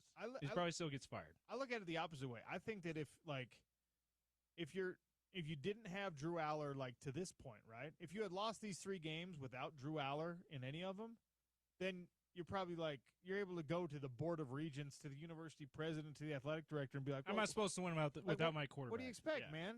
You saw what happened to Utah last year. You don't have your starting quarterback. You can't win games, no matter what the expectations are. And look, they're probably still thinking about firing you, but you could build a case oh, yeah, you're right. That's tough to do. This is a nightmare. You lost with Drew Aller against UCLA and Oregon. An Oregon team who, by the way... Northwestern. An Oregon team who, by the way, just lost to Indiana at home. Which Indiana might end up, who knows, they may end up in the national championship game or something crazy, but that's still not a loss you would have expected for Dan Lanning and company. I'm really curious to see what happens the next time there's a big-time coach due for a big-time extension, what the buyout looks like. Because this might be one of those reminders that, hey, it's actually pretty ridiculous that we have to pay someone who didn't do the right thing $50 million. That's the Daily Dump, brought to you by our friends over at Valley Plumbing. A reminder, if you love the Utes, you can enter to win a Your Turn at the Mic experience, which includes a chance to appear on The Drive with Spence Checketts, tickets to the Utah-Colorado game, free lunch, and $250 to spend at the Utah Red Zone. Spence has keywords on The Drive. Listen from 2 to 6. Text those keywords to 33986. All of this courtesy of our friends at America First, the official credit union of U of U Athletics, the only place you can get the Utah Athletics Visa debit card. Your Turn at the Mic experience. Listen to The Drive with Spence Checketts for your chance to win. Sean O'Connell Show continuing. We'll take a quick one here. James, tell me we got snacks coming. We got Hunter Dimmick coming in studio today. Should we double up? Yeah, let's. Well, I don't know. I don't know if he needs more time to get here because he's coming in studio. Should we double up and then just, if he's not here yet, just we'll figure it start out a little later? Let's do that. We'll be back right at the top of the hour on the Sean O'Connell Show, ESPN 700, 92.1 FM.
Welcome to hour number 3 on the Sean O'Connell Show. It is rivalry week, the Holy War going down this Saturday at LaVelle Edwards Stadium in Provo. We're very much looking forward to it.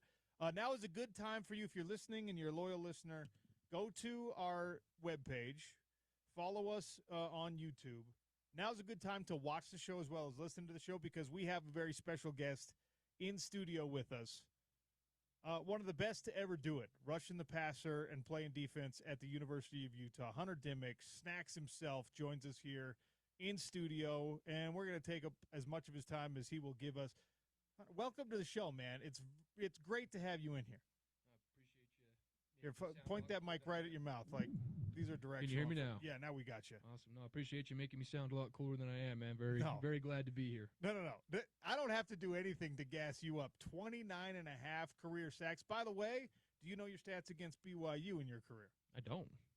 You had 2 sacks in 3 games against BYU. You had 3 tackles for loss in those 3 games against BYU. I didn't look up the other stuff, but you performed well against BYU. I just know I'm 5-0 against them. So. That's all that really matters to the Utah football listeners. Again, thanks for coming in. If you're watching on YouTube, you will see the guy still looks like he could play. You're still a tank, dude. Still morbidly obese, but we're working on it. That is not right. Okay, so one thing that we're going to talk about a lot this week, because it is rivalry week, we got the Holy War, is like the nature of college football now, and you're well aware of this. It's a little bit different. The transfer portal, there's not as much of like the both for BYU's roster, for Utah's roster, for everyone's roster, there's not as much like dyed-in-the-wool, I'm a local kid who came up and understood this rivalry from the very beginning. You're a Utah guy. You're a Utah high school product, obviously. You knew what BYU Utah was before you were a Ute, I'm sure. And then, of course, you spent all the time up there and had that more deeply ingrained into you. If you're maybe they do. Kyle Whittingham calls you and says, Snacks, we got to get you up here so you can explain to these transfer guys, these freshmen, what this game really means. Tell me what it means. I mean, for me, kind of alluded to it, just being a small-town Utah kid, it's just as simple as, you want to get something, you chase it, you work as hard as you can for it. I don't know how else to explain it, but the Wild West with all the transfer portals, I think Utah got 40-something, 50-something new players just this year alone. Yeah, so, and what's wild is that's like not even a big number right now in college. I mean, there's a couple teams out there with 70 new players. Bronco Mendenhall at Utah State brought in 70 new players. It's again, just wild, Wild West. I mean, I envy the NIL part of it. It's awesome to see players finally get paid what they're worth and getting able to cash in on the amount of work that they put in for the universities. I'm not against that in any way, shape, or form, but it definitely creates kind of an interesting parable with that where, again, loyalty in some cases can be bought, and you've got 40 to 50 new guys on the lower end coming in every year. It's definitely changed. And rivalry games for me are what make college football special. It's always going to be the thing that separates, even as it gets more professional, it separates college football from the NFL. In the NFL, it very much is a business. You know that much better than I do, right? It's Absolutely. a business, and there's there's still passion and there's rivalries in the NFL, but it's not like you grow up on those things, and it's not like a house divided, especially we have that here in Utah and things like that. So as you try to maintain the integrity of this part of college football, of these rivalry games and these rivalry weeks, while you're bringing in transfer players and while it's this constant turnover, I mean, you kind of have to educate your own team on what BYU versus Utah means. I mean, to an extent, yeah. I mean, if there's one thing that doesn't have to be taught during this rivalry week, as we call it, hate week, I mean, we're going to have film of BYU fans from the 80s talking smack into the camera, playing on 40 different TVs at the facility. Like, there's no question about us not liking these guys and us not liking them within the respectful rivalry. But I mean, transfer or not, you're going to get the feel, you're going to get the hate, believe me. All right, we got to talk about something because you kind of touched on it for a second. Like being a former player, a recent former player, right? I was a walk-on 20 years ago. So, like, all the changes in college football, they don't matter to me. It's just, like, obviously as a fan and as an observer, they matter. But, like, for someone who was an important member of this roster. What, like you finished in 2016 and NIL opportunities came in like 4 years later? Yep. 3 years later? I mean, look, everything I've heard about you is that you're a pretty simple guy. You're, but how do you process that? Like, you were 3 years too early to be. I don't mean to be indelicate here, but you would have left as a millionaire. You would have left that program as a millionaire, like everyone of that caliber does now in college football. I mean, I'd be lying if I didn't tell you I was just green with envy, man. Truly. Yeah. I mean, it's crazy to see how it's changed. When I first got to Utah in 2012, walk-ons couldn't eat with the team after right. practice because for some reason that was considered an impermissible benefit. I used to have Corey Dodds sneak Crown Burger bags out of like the lineup for me because, Loma Olaval, these guys would be like, hey, I got you, don't worry. Because there was a GA standing there being like, walk-ons, you can't touch that because it was an NCAA violation. Yeah, we got in trouble. Same thing. We'd, make a play, take it out, and it was kind of a slap on the wrist. Don't ask, don't tell. But, I mean, and nowadays, I talk to people and I guess it's commonplace for recruits to kind of politically correctly ask, what can you do for me NIL-wise, a.k.a. what can you pay me if I come here? Exactly. Which it's just crazy to see the 180 it's taken. I mean, I sure wish I could have left Utah a millionaire, but, I definitely can't complain about the experience I got. 5 years with some of the best people I've ever met in my life. Two of my best friends still to this day. Hayden Clagg's coming to stay with me this weekend for 5 days, and I'm sure there's still some strong relationships that get formed, and no doubt about that. But, money definitely can't buy that 4 to 5 years I got with my best friends that, again, I'm still hanging out with to this day. Yeah, I don't want to diminish the experience of anyone who was there before. I mean, even me as like I never got on the field for the University of Utah. I still have lifelong friends from my time at the University of Utah. I probably don't have this job if I didn't have that experience, stuff like that. If you're a scholarship player, you got a free education. I've never been the one to diminish like the value of those types of things. 100%. But you're right. Now the money is also there, which is if you still get to have all of that, plus you're driving a brand new car and you got coming straight out of school, you have a nice little nest egg. I mean, it's great to see players have this opportunity now. And I've talked with guys from kind of my era. One of my best friends in life is Jan Jorgensen, who was at one point he was the all-time Mountain West Conference sack leader, right? Absolutely. From Price, Utah, if I remember correctly. That's where my family's from as well. So that's exactly right. Jan is a great human being. He's wonderful. You actually had a lot of similarities in the style of play and everything about you guys. You could be brothers just looking at you, honestly. But like Jan left BYU as this career great at BYU. If he's that guy now, he's a millionaire when he leaves. And instead, he's grinding away being a GA. He's coaching at junior colleges. And now he's climbing the ladder a little bit. He's up at Utah State right now, and he's finally making like a livable wage. But he had to spend like 10 years making poverty-level money just to stay in the football world. And it's just not like that anymore. So I look at a guy like him, and again, he played kind of that similar era that I did and was a great player in that era. And I'm like, how do you as a coach now have these conversations with kids who aren't as good as you were? And they're just like, well, can you pay me $500,000 to come here? And you probably want to punch these dudes.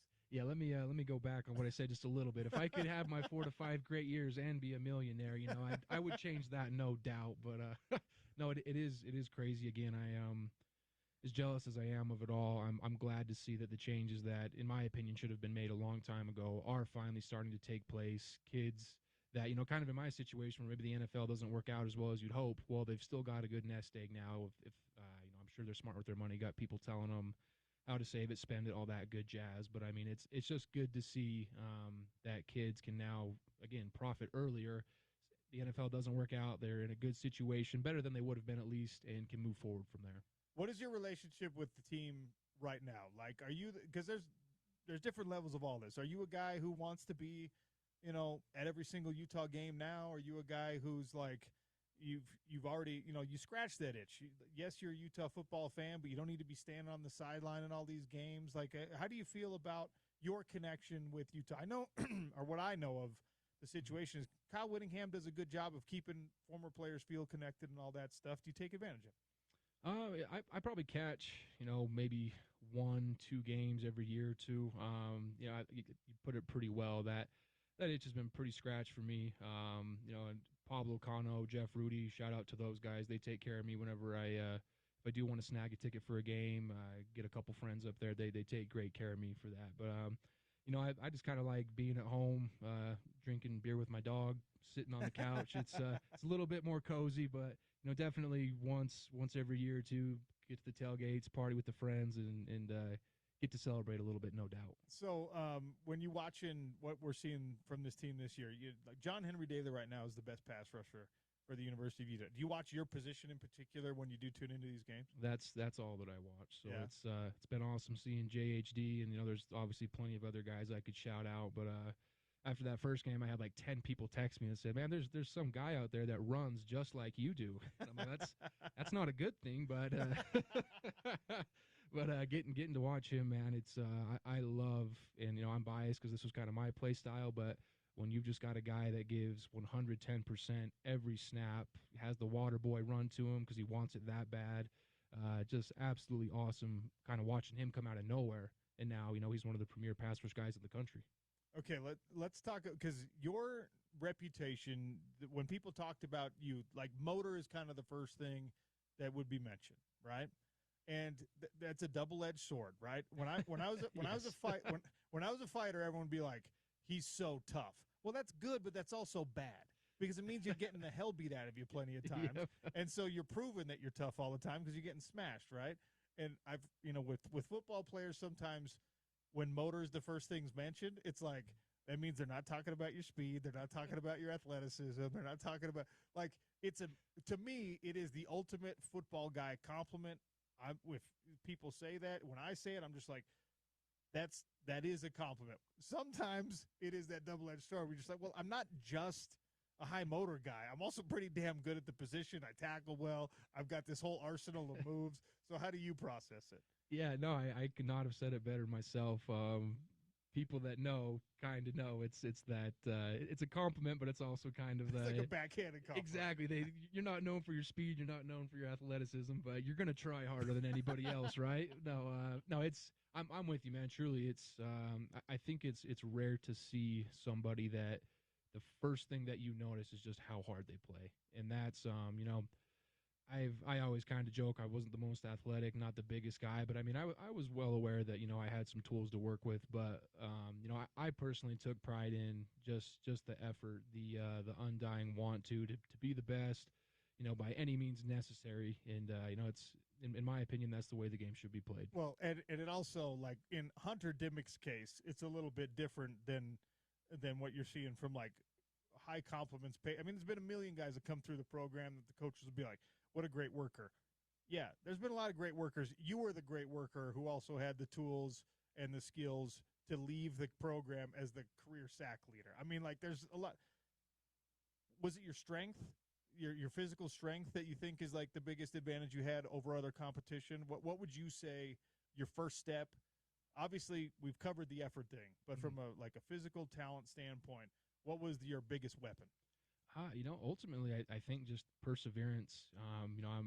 I was by far the biggest critic of myself, where if I didn't have a game I liked or a practice I liked or I lost a rep, first thing I'd go is be like, okay, what went wrong here? Okay, I didn't get off the ball fast enough. Okay, I'm trying to read the tackle instead of making the tackle read me, so to speak. So there was always, again, if I lost one rep in practice, it drove me nuts to the point where I was watching film again and again and again, to where I could kind of get to that point where, I was confident going in, like, okay, the only way I lose this rep, the only way I don't get this sack is if I get in my own way, so to speak. So just constantly sharpening the sword.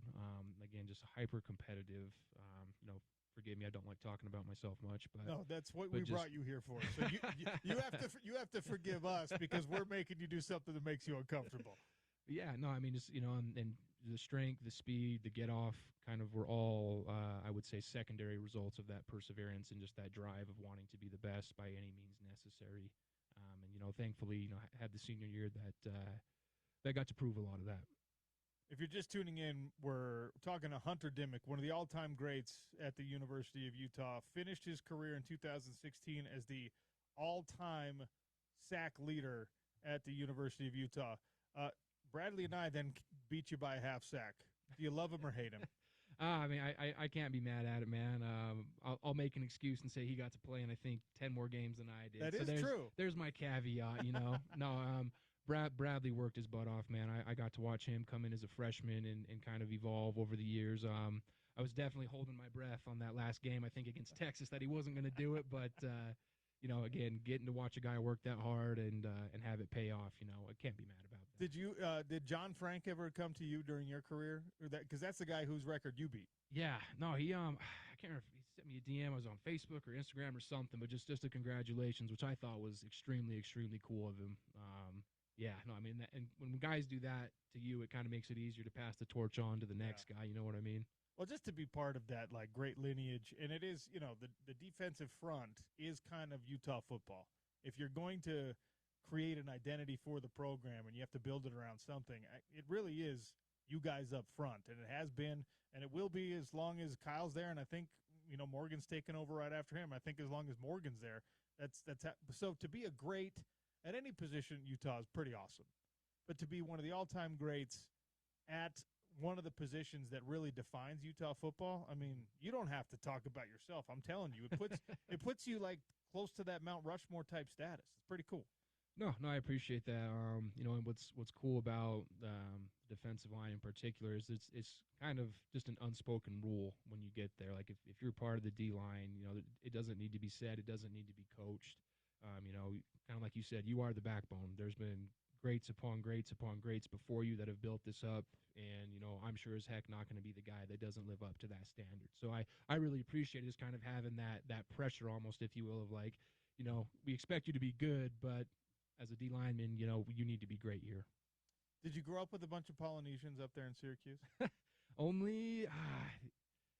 Only a couple, man. The Mo'os and Eric Louie. Shout out to those guys, and that was about it, I think. Because then you're thrown right in, like, you just become part of that culture when you're in the D-line room at Utah.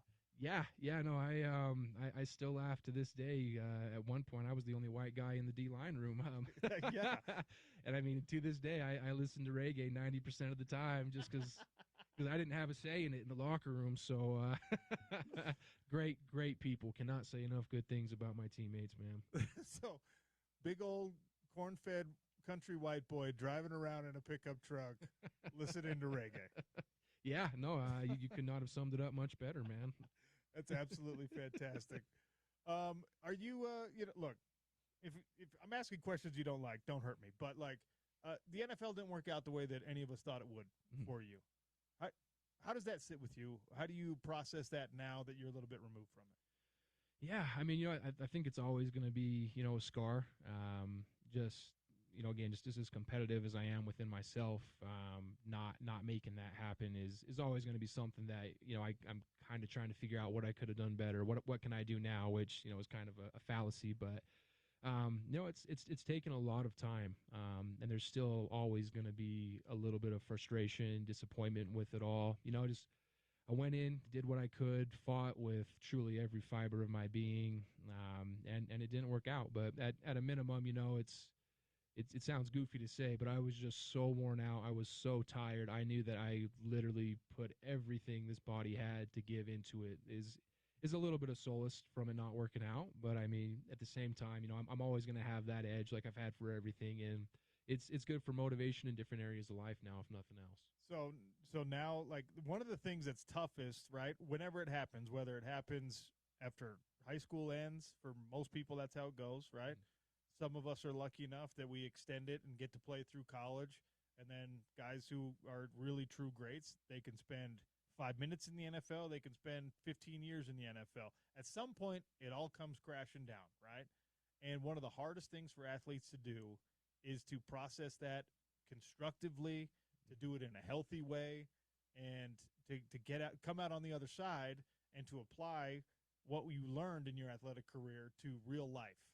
Have you done a good job of that? Yeah, it's definitely been an interesting ride. I would say, you know, for like a good 2-3 years after I was finally done, like the last, you know, I was with the Chiefs 2019 for training camp, and after that, the CFL came calling, and for me at that point was kind of my writing on the wall. Okay. It took a couple years just to where you don't think about it every day. Again, just you're so hyper competitive at that point. Like there's no such thing as failing, so you try to figure out, okay, what can I do to get back, or what can I do to better myself at this point? And when I hit that wall finally of, okay, CFL is kind of the next step if I want to stick with football. I can't say I ever got into like a dark place, and I can't say thank you enough to my family. Going hunting with my brother, my dad, mom's cooking homemade food still to this day to keep me as big as I am. So I had a fantastic support group around me, and I'm extremely grateful to be where I'm at right now. I get to work with amazing people every day. Surgeons are just freaking awesome, and just it's high level conversations, and there are people that are extremely competitive too. It's just a different field than football now. Sure, you're in the medical device sales world, right? Yes. And there's a lot of athletes, there's a lot of football guys that make that. Is it because it scratches that itch a little bit that there's like, it's a competitive world. It's like you got to be the one, you got to be knowledgeable, the attention to details got to be there. It intuitively, it kind of works with your football mind. Yeah, in my opinion, it obviously this is biased, but I think there's a lot that translates from football to the medical device industry. For example, you need to be 30 minutes early to everything, or you're going to get chewed out good for it. So I can't show up 5 minutes late to a surgery case, because if you do, that puts the patient in a bad situation, and the surgeon's going to be talking you down pretty heavy after that. And Sure. it's good. It's competitive. You're with other reps trying to make sales against them. Just a lot of good things. And again, what I appreciate more than anything, for one, I don't have to be in a cubicle. I tried that. For me, didn't work. Little too ADD for that. But I get to work with just some of the coolest people that want to go on these crazy elk hunts. I just can't say enough good things about all the surgeons I work with and how hard they work to go play hard. And every once in a while I get to cash in on that with some of their private land and hunting and Cool. things of that nature. And it gives me one more thing to talk about with them versus just how's the weather today. So That's great. That's really cool. Hunter Dimmick's going to stick with us for a couple more minutes here on the Sean O'Connell Show. You've also dabbled in a world that kind of like fixed my failure in football, right? Like I didn't have I thought I was going to be a great college player. I was nobody. I was nothing. I transferred from Utah to Weber State and actually got some good playing time and some reps there, and had, I guess, a good exit on some level, but still it was tough for me. And then I got into the MMA world, and you and like Matt Martinez and Harrison Hanley, and I've seen, a bunch of those guys down there. I'm skipping half the names. Brad Clifford was the reason, like my former teammate Brad Clifford has gotten really into that jiu-jitsu world. And again, it's a great place to apply some of the things that you did physically in football, your strength, your athleticism, your body awareness, your balance, all those things. And of course, it's competition. So this is the point where all of you listening who don't like the combat sports are probably like, oh, please shut up about this. I'm talking to him about it, right? You've got like this elite athlete who's doing my stuff. I'm going to talk to him about it, okay? So tell me what jiu-jitsu and grappling have done for you. Oh man, I definitely should have added that onto the list of what helped me get past that kind of post-football wall. What am I doing with myself? Where do you even start? I just would say ultimately just what I loved about it is the respect. Like guys like you will try to play it down, you know what I mean? But like getting into when I first got into jiu-jitsu, I've got a 160-pound, 50-year-old guy choking me out all of a sudden. And yeah. Like you said, I'm this 6'4", 270-pound, relatively good shape guy walking into this gym, and the smallest guy there kind of looks at me, smiles, and says, "All right, yeah, let's roll." So I mean, just the respect, man. Again, I can't say enough good things about people like you that just work hard and the courage it takes. Oh my gosh, I had pregame jitters plenty at Rice Eccles in the NFL, like we all do, but going into a jiu-jitsu tournament when it's you and one other guy, and you got no teammates to blame anything on, let alone an octagon, man. So I mean, it's the best and the worst part of it. I tell people this all the time: is like team sports. There's nothing like the brotherhood, the camaraderie, right? And there's some of that in an MMA gym because you go through this crucible of training together. But when it comes to the competition, it's just you. like you said, you don't get to blame the failure on anyone else, but also you don't have to share the credit when it goes your way.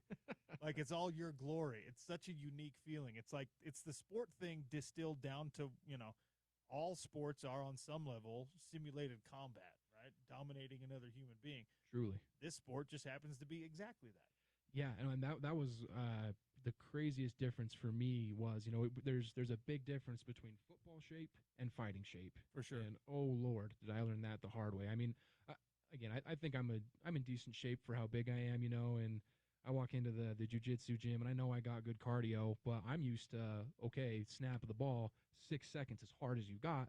I mean, I'm 20 seconds into a rolling match with the guy, and I can't even, grab my hands anymore. I'm so tired as he's putting his forearm into my throat, and I'm like, okay, there's a big difference. I'm not going to out-athlete people here. I'm not going to I'm not going to be – I might be the strongest, but for 10 seconds before I gas it out and learn the hard way, okay, I'm in a different world now.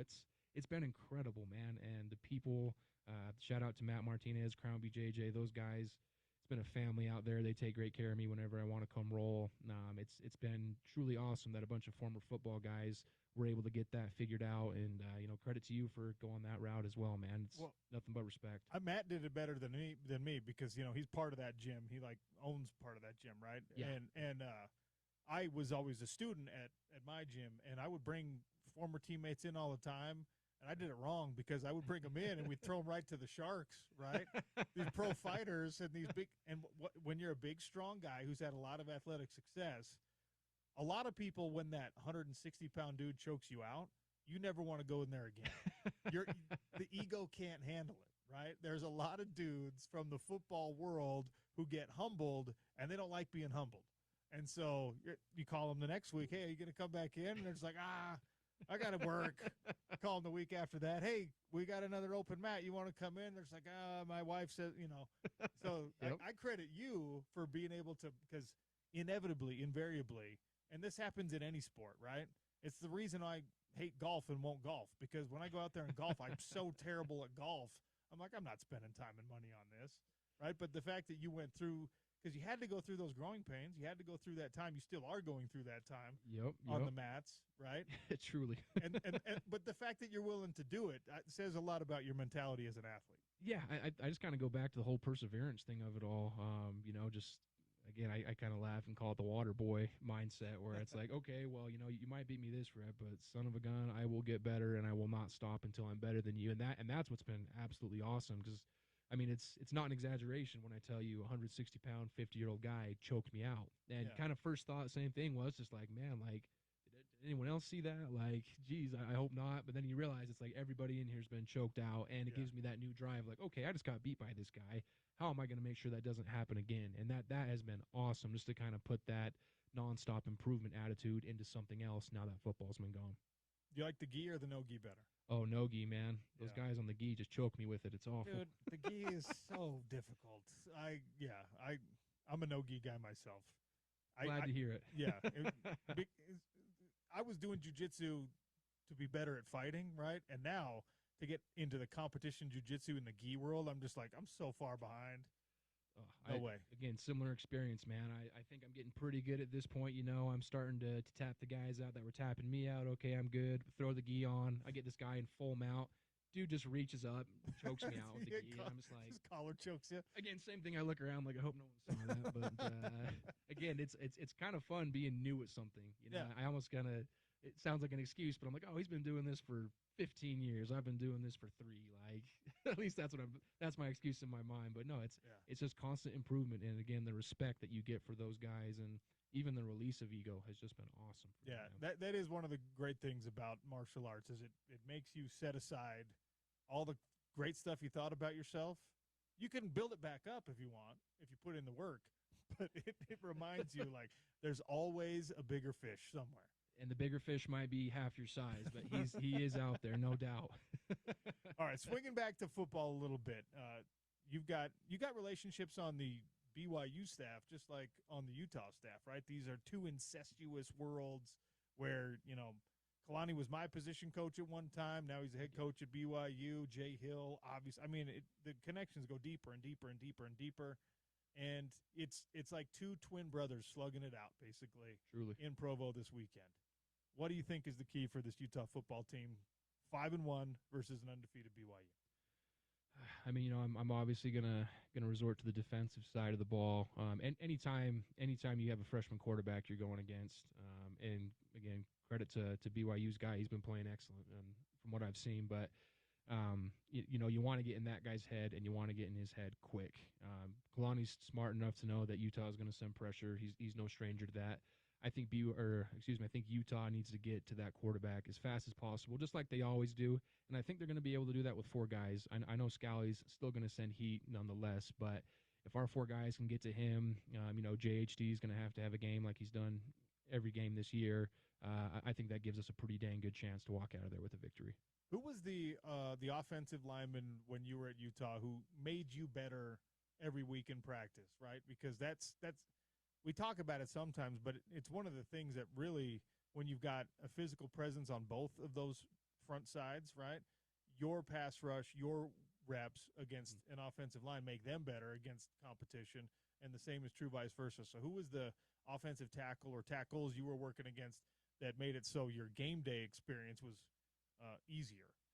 When I first got to Utah, Sam Brenner, no doubt, he's just one of those guys, not the biggest, not the fastest, but just so mean. Nasty. I mean, like, nasty as hell. I come out of Syracuse, I'm a big guy out there, and next thing I know, I got 310-pound Sam Brenner, and he's saying some terrible things to me as I'm locked up, as he gets a forearm across my face mask. I'm this 18-year-old kid at the time, just terrified of him, but made me better. And I think I have to say Sam Tevy, got to work against him a lot. Ultimately, I'd have to say J.J. Dillman was the guy that – I lined up against him and just knew it was going to be a fight.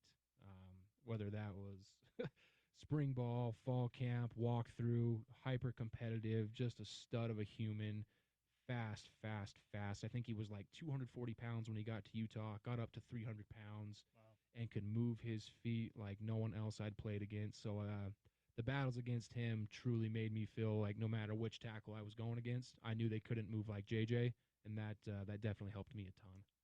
I think for fans, for people like me who were, like a teeny tiny just grain of sand part of the football program at one point, people look at guys like you. Foundationally, it's hard to say whether Utah gets to where, their Pac-12 championship caliber team, to where they're expected to win Big 12 championships and be in a college football playoff. The legacy goes back long before me, long before you, Luther Ellis is kind of the start of the D-line lineage to some extent, so maybe he doesn't have to look back at his predecessors and say, I owe something to him. But, do you have an appreciation for that you helped build the groundwork for those Pac-12 championship teams and then for where Utah's at right now? Yeah, I mean, it's I can't say I'm going to sit here and pat myself on the back of that, maybe – because they knew who I was, they won the Pac-12 championship type of situation. But just the continuation of the D-line, and their expected dominance. I'd like to think I played some part in that and continuing that. But as much as I'd like to take credit for those Pac-12 championships, those guys went out there and got it done. Sure, maybe we set the foundation for that. I'll take that pat on the back. But the work continues. The work does continue. It never stops, and that's just how college football is. Amen. Holy War Week this week down in Provo. Is that a game that you make a phone call and you say, hey, let me try and get a ticket to that thing? Like you call Jay Hill, he'll be like, yeah, but you got to wear blue. That's a no-fly zone already for that. But I've got some friends that are on the team right now that probably gonna make some phone calls for that one to get down there and watch that. So nice. All right. Well, I hope we see you down there. I can't tell you how much I appreciate you coming in. I've been wanting to pick your brain about not only the football stuff, but the transition into the MMA and the combat world, because it's obviously very near and dear to my heart, and it makes me feel good that guys like you come in, and it's still challenging for guys like you, because the 18-year-old version of my brain is just like, well, nothing's hard for a Hunter Dimmick type character. He was an all-American caliber football player, which means this stuff should be easy. It's again, I can't say I came in with grand illusions if I was going to go in and be the guy in the gym, but I was not expecting the the 160-pound guy to teach me that lesson. So it's been awesome, man. Truly, just great people, man. It's like a football locker room. You know that better than I do. So It's great. Have you done any of the striking stuff? Have you done the boxing, kickboxing, or does that interest you? just a couple classes. Does it interest me? Yes. Do I want to lose 50 pounds before I really get into that? Yes. So that's my excuse.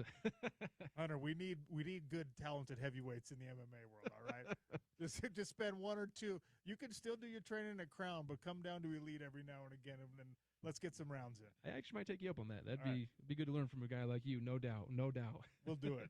Hunter, thanks for coming in. Yeah, before I take off, really quick, I had to give a shout out to Mitch Tulane out at Syracuse High School. He's been doing a good job turning around the football program. I think we've got a couple D1 guys that are getting looked at. Awesome. And lastly, Max D out of Morgan High School this week is going to be the first freshman on the freshman football team ever to throw for 3,000 yards. So he's not to the varsity ranks yet, but I think in the next couple years, Max D is going to be a name that people need to know and are going to hear a lot. So appreciate you. We love those small town high school kids, so we'll pay attention to that. Were you the first big time recruit out of Syracuse High School? I was, because it was a brand new school when you were there, right? Yeah, I was, to my knowledge, I think I was the first D1 athlete, at least football wise, the first D1 athlete out of Syracuse. Well, I haven't thought about that in a long time. Yeah. But yeah. That's a pretty cool distinction also. Have they retired your number or anything up there? No, nothing like that. I mean, maybe one day, I don't know. It's crazy to me though. I mean, the amount of talent in northern Utah this is a biased opinion, just so severely under recruited. I mean, I made my name on the motor, and man, there's a lot of kids up there that have that same mentality, same work ethic, just need to get their shot. And I think it's gotten better over the last couple years of high schools up there getting the attention. But man, it is a gold mine up there. Well, I could bore you to death with when back in my day, I graduated in 2002, and I think there were 4 guys in the state that had D1 offers. Wow. Maybe more than that, but it was less than a dozen. And now you got a dozen on one team. So the high school football world has come a long way in the state of Utah, and northern Utah is kind of the next potential fertile recruiting ground. So we'll talk about that another day. Hunter, thanks for coming in. Thank you for having me. Hunter Dimick, one of the all-time greats, best players to ever do it, especially rushing that passer, 29.5 career sacks. And yes, he did it in fewer games than Bradley and I's 30 career sacks. We have to put it out there until Bradley comes in, and then we'll make it sound like he was much better. Sean O'Connell Show continues next on ESPN 700, 92 FM.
What an absolute pleasure it was to catch up with Hunter Dimmick in studio for the last 40 minutes or so.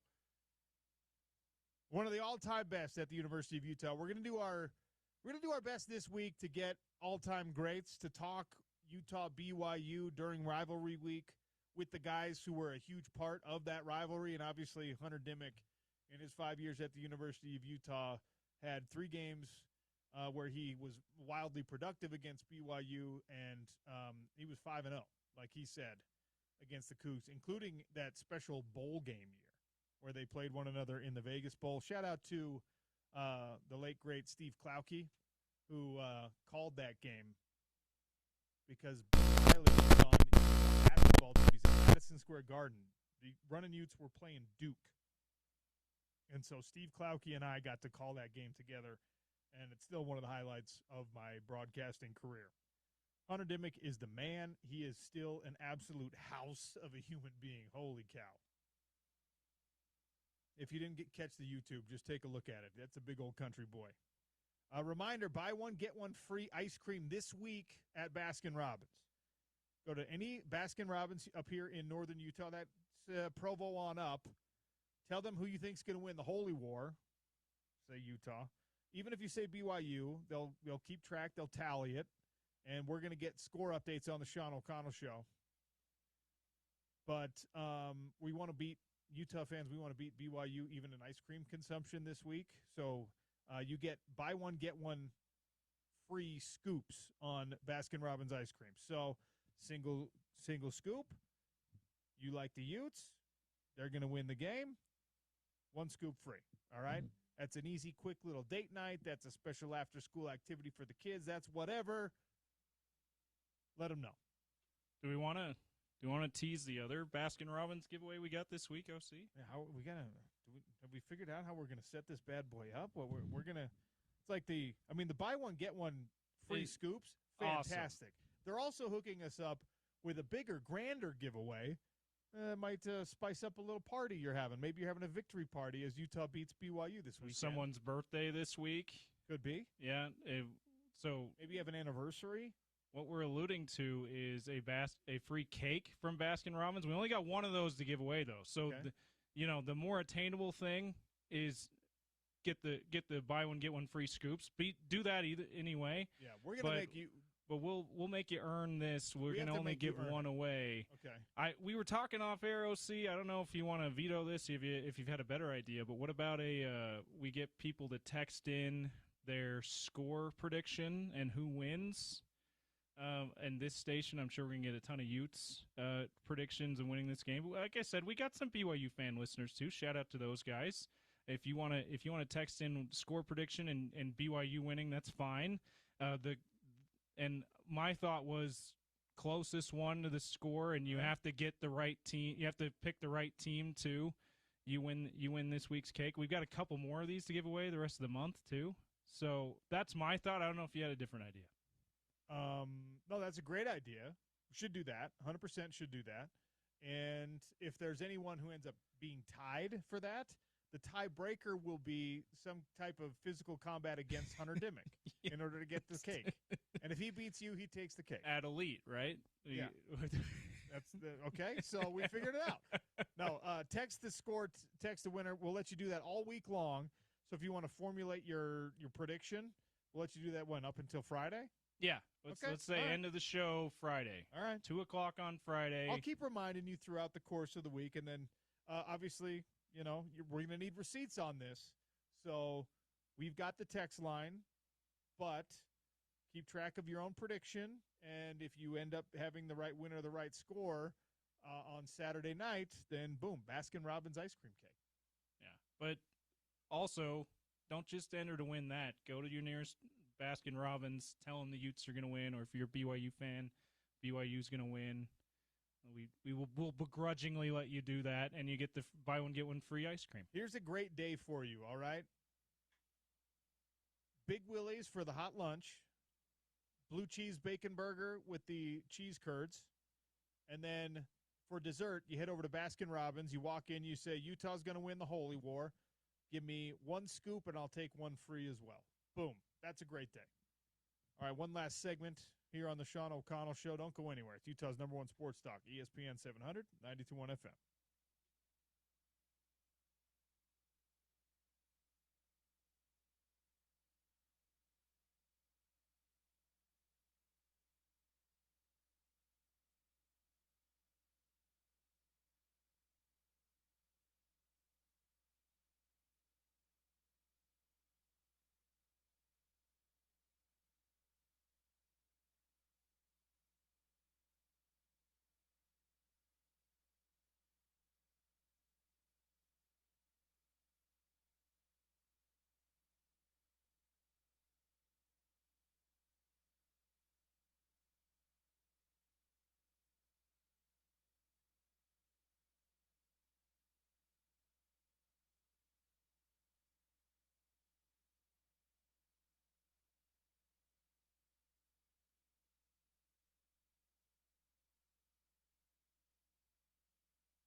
All right, the weather's changing. You need a highly capable four-wheel drive vehicle. Ineos Grenadier has what you need. Check it out. It is a stripped-down, utilitarian, high-performance vehicle. You don't need the fancy sunroof. You don't need the power seats that go every which way. What you need is a drivetrain and an engine that can get you from the freeway to the top of our mountains, to the Red Rocks, all the way out to the West Desert with no problem anywhere. Check out Ineos Grenadier at the Warner Ineos Grenadier dealership out in West Valley. And when you go, tell them OC sent you.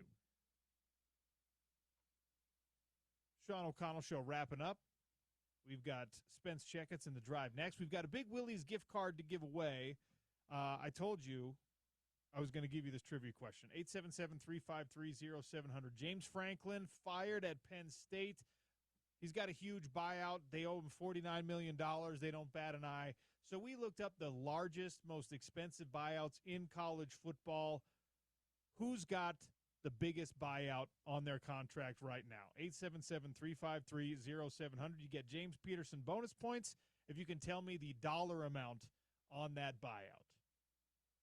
Big Willie's gift card for your own hot lunch, if you want to answer that correctly on our text line at 877-353-0700. It's Holy War Week. Spence Checketts is texting his BYU friends mean things because that's just how he rolls. Hey, That is. Spence. I cannot wait. I love this week. What a good question. We'll wait for the texters, so I don't want to know what the answer is. Let me ask you this. Is it pretty obvious? It feels like it's a big program, SEC, Big Ten. Yeah, it's pretty obvious. Blue blood. No, I can't wait for this week, man. I still am a little bit stunned that BYU was able to pull that off down in Tucson. It was a hell of a comeback by them.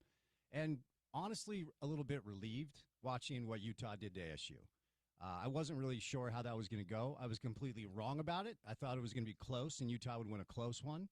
The quarterback dynamic at ASU changes it. Sure. And then I also thought Devin was going to have to throw it a bunch, and they were going to have to beat him through the air. He threw it 12 times. A QBR of 99.9, I don't give a rip what you do. Like, it worked. The O-line back, dominant in the trenches. It was a classic Coach Whittingham win for Utah against a good opponent, which we've been waiting to see pretty much all year. Well, I was waiting to see if the response that we saw post-Texas Tech was indicative of, like, real improvement. Is this team who we thought they were? Mm-hmm. And that was the fluke that I thought it was against the Red Raiders.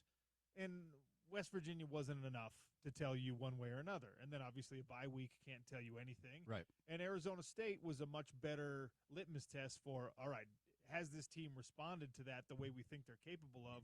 And it's safe to say yes. At this point, they have. 3 weeks removed from that embarrassing loss, they put it behind them, and they've made the improvements, and they've reestablished kind of that physicality and that identity that they lost a little bit against the Red Raiders, and now obviously you're going to need it against BYU.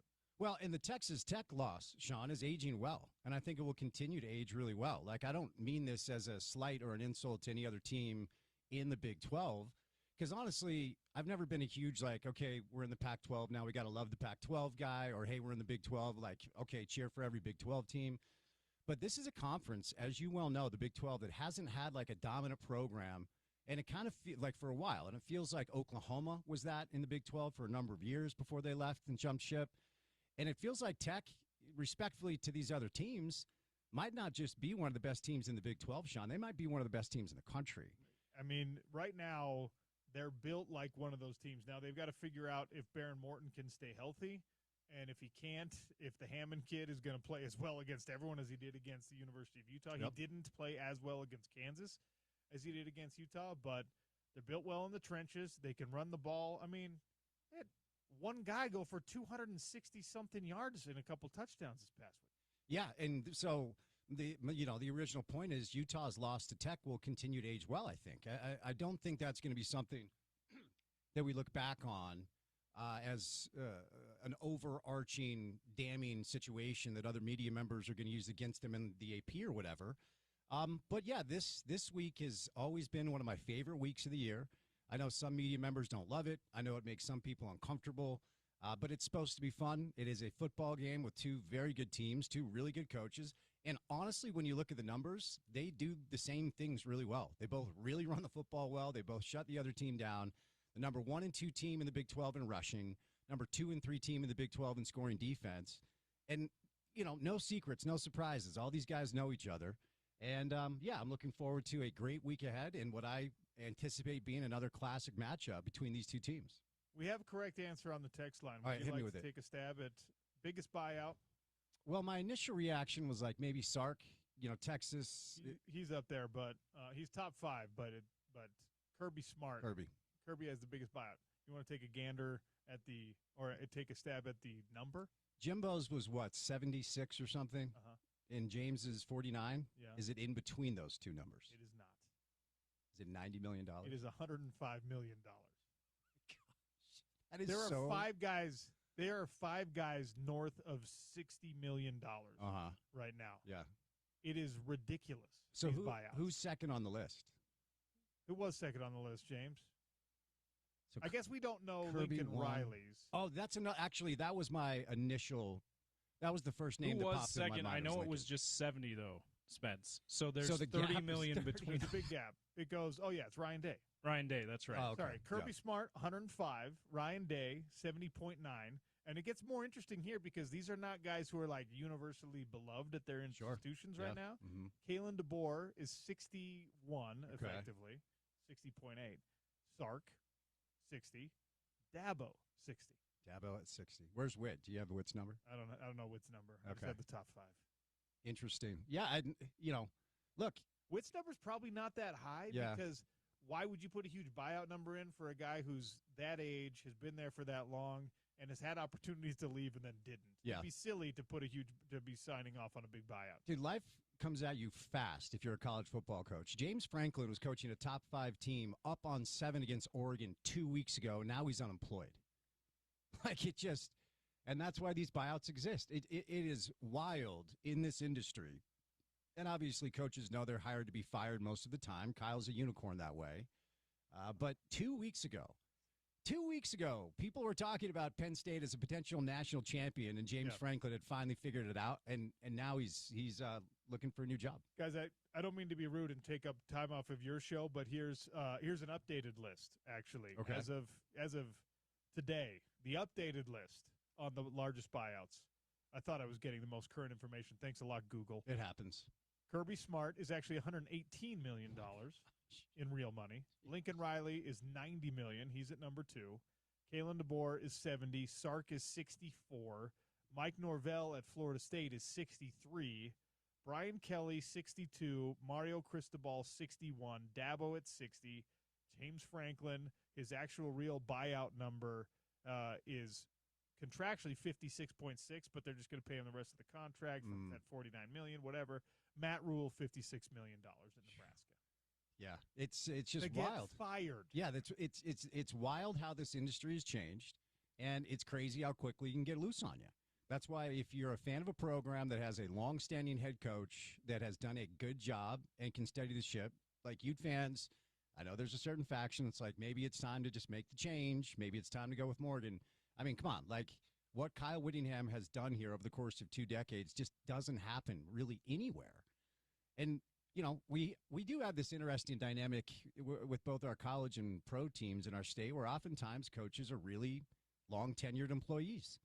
I don't really know why that is here, but it's pretty rare a coach leaves. Urban did, few others have.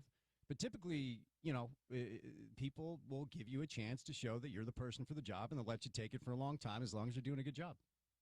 Stay tuned for the Drive with Spence Checketts. We've got Alex Jensen right off the top tomorrow on the Sean O'Connell Show, and a great day after that. So stick with us here on ESPN 700, 92 on FM, proud part of Utah's ESPN Radio Network.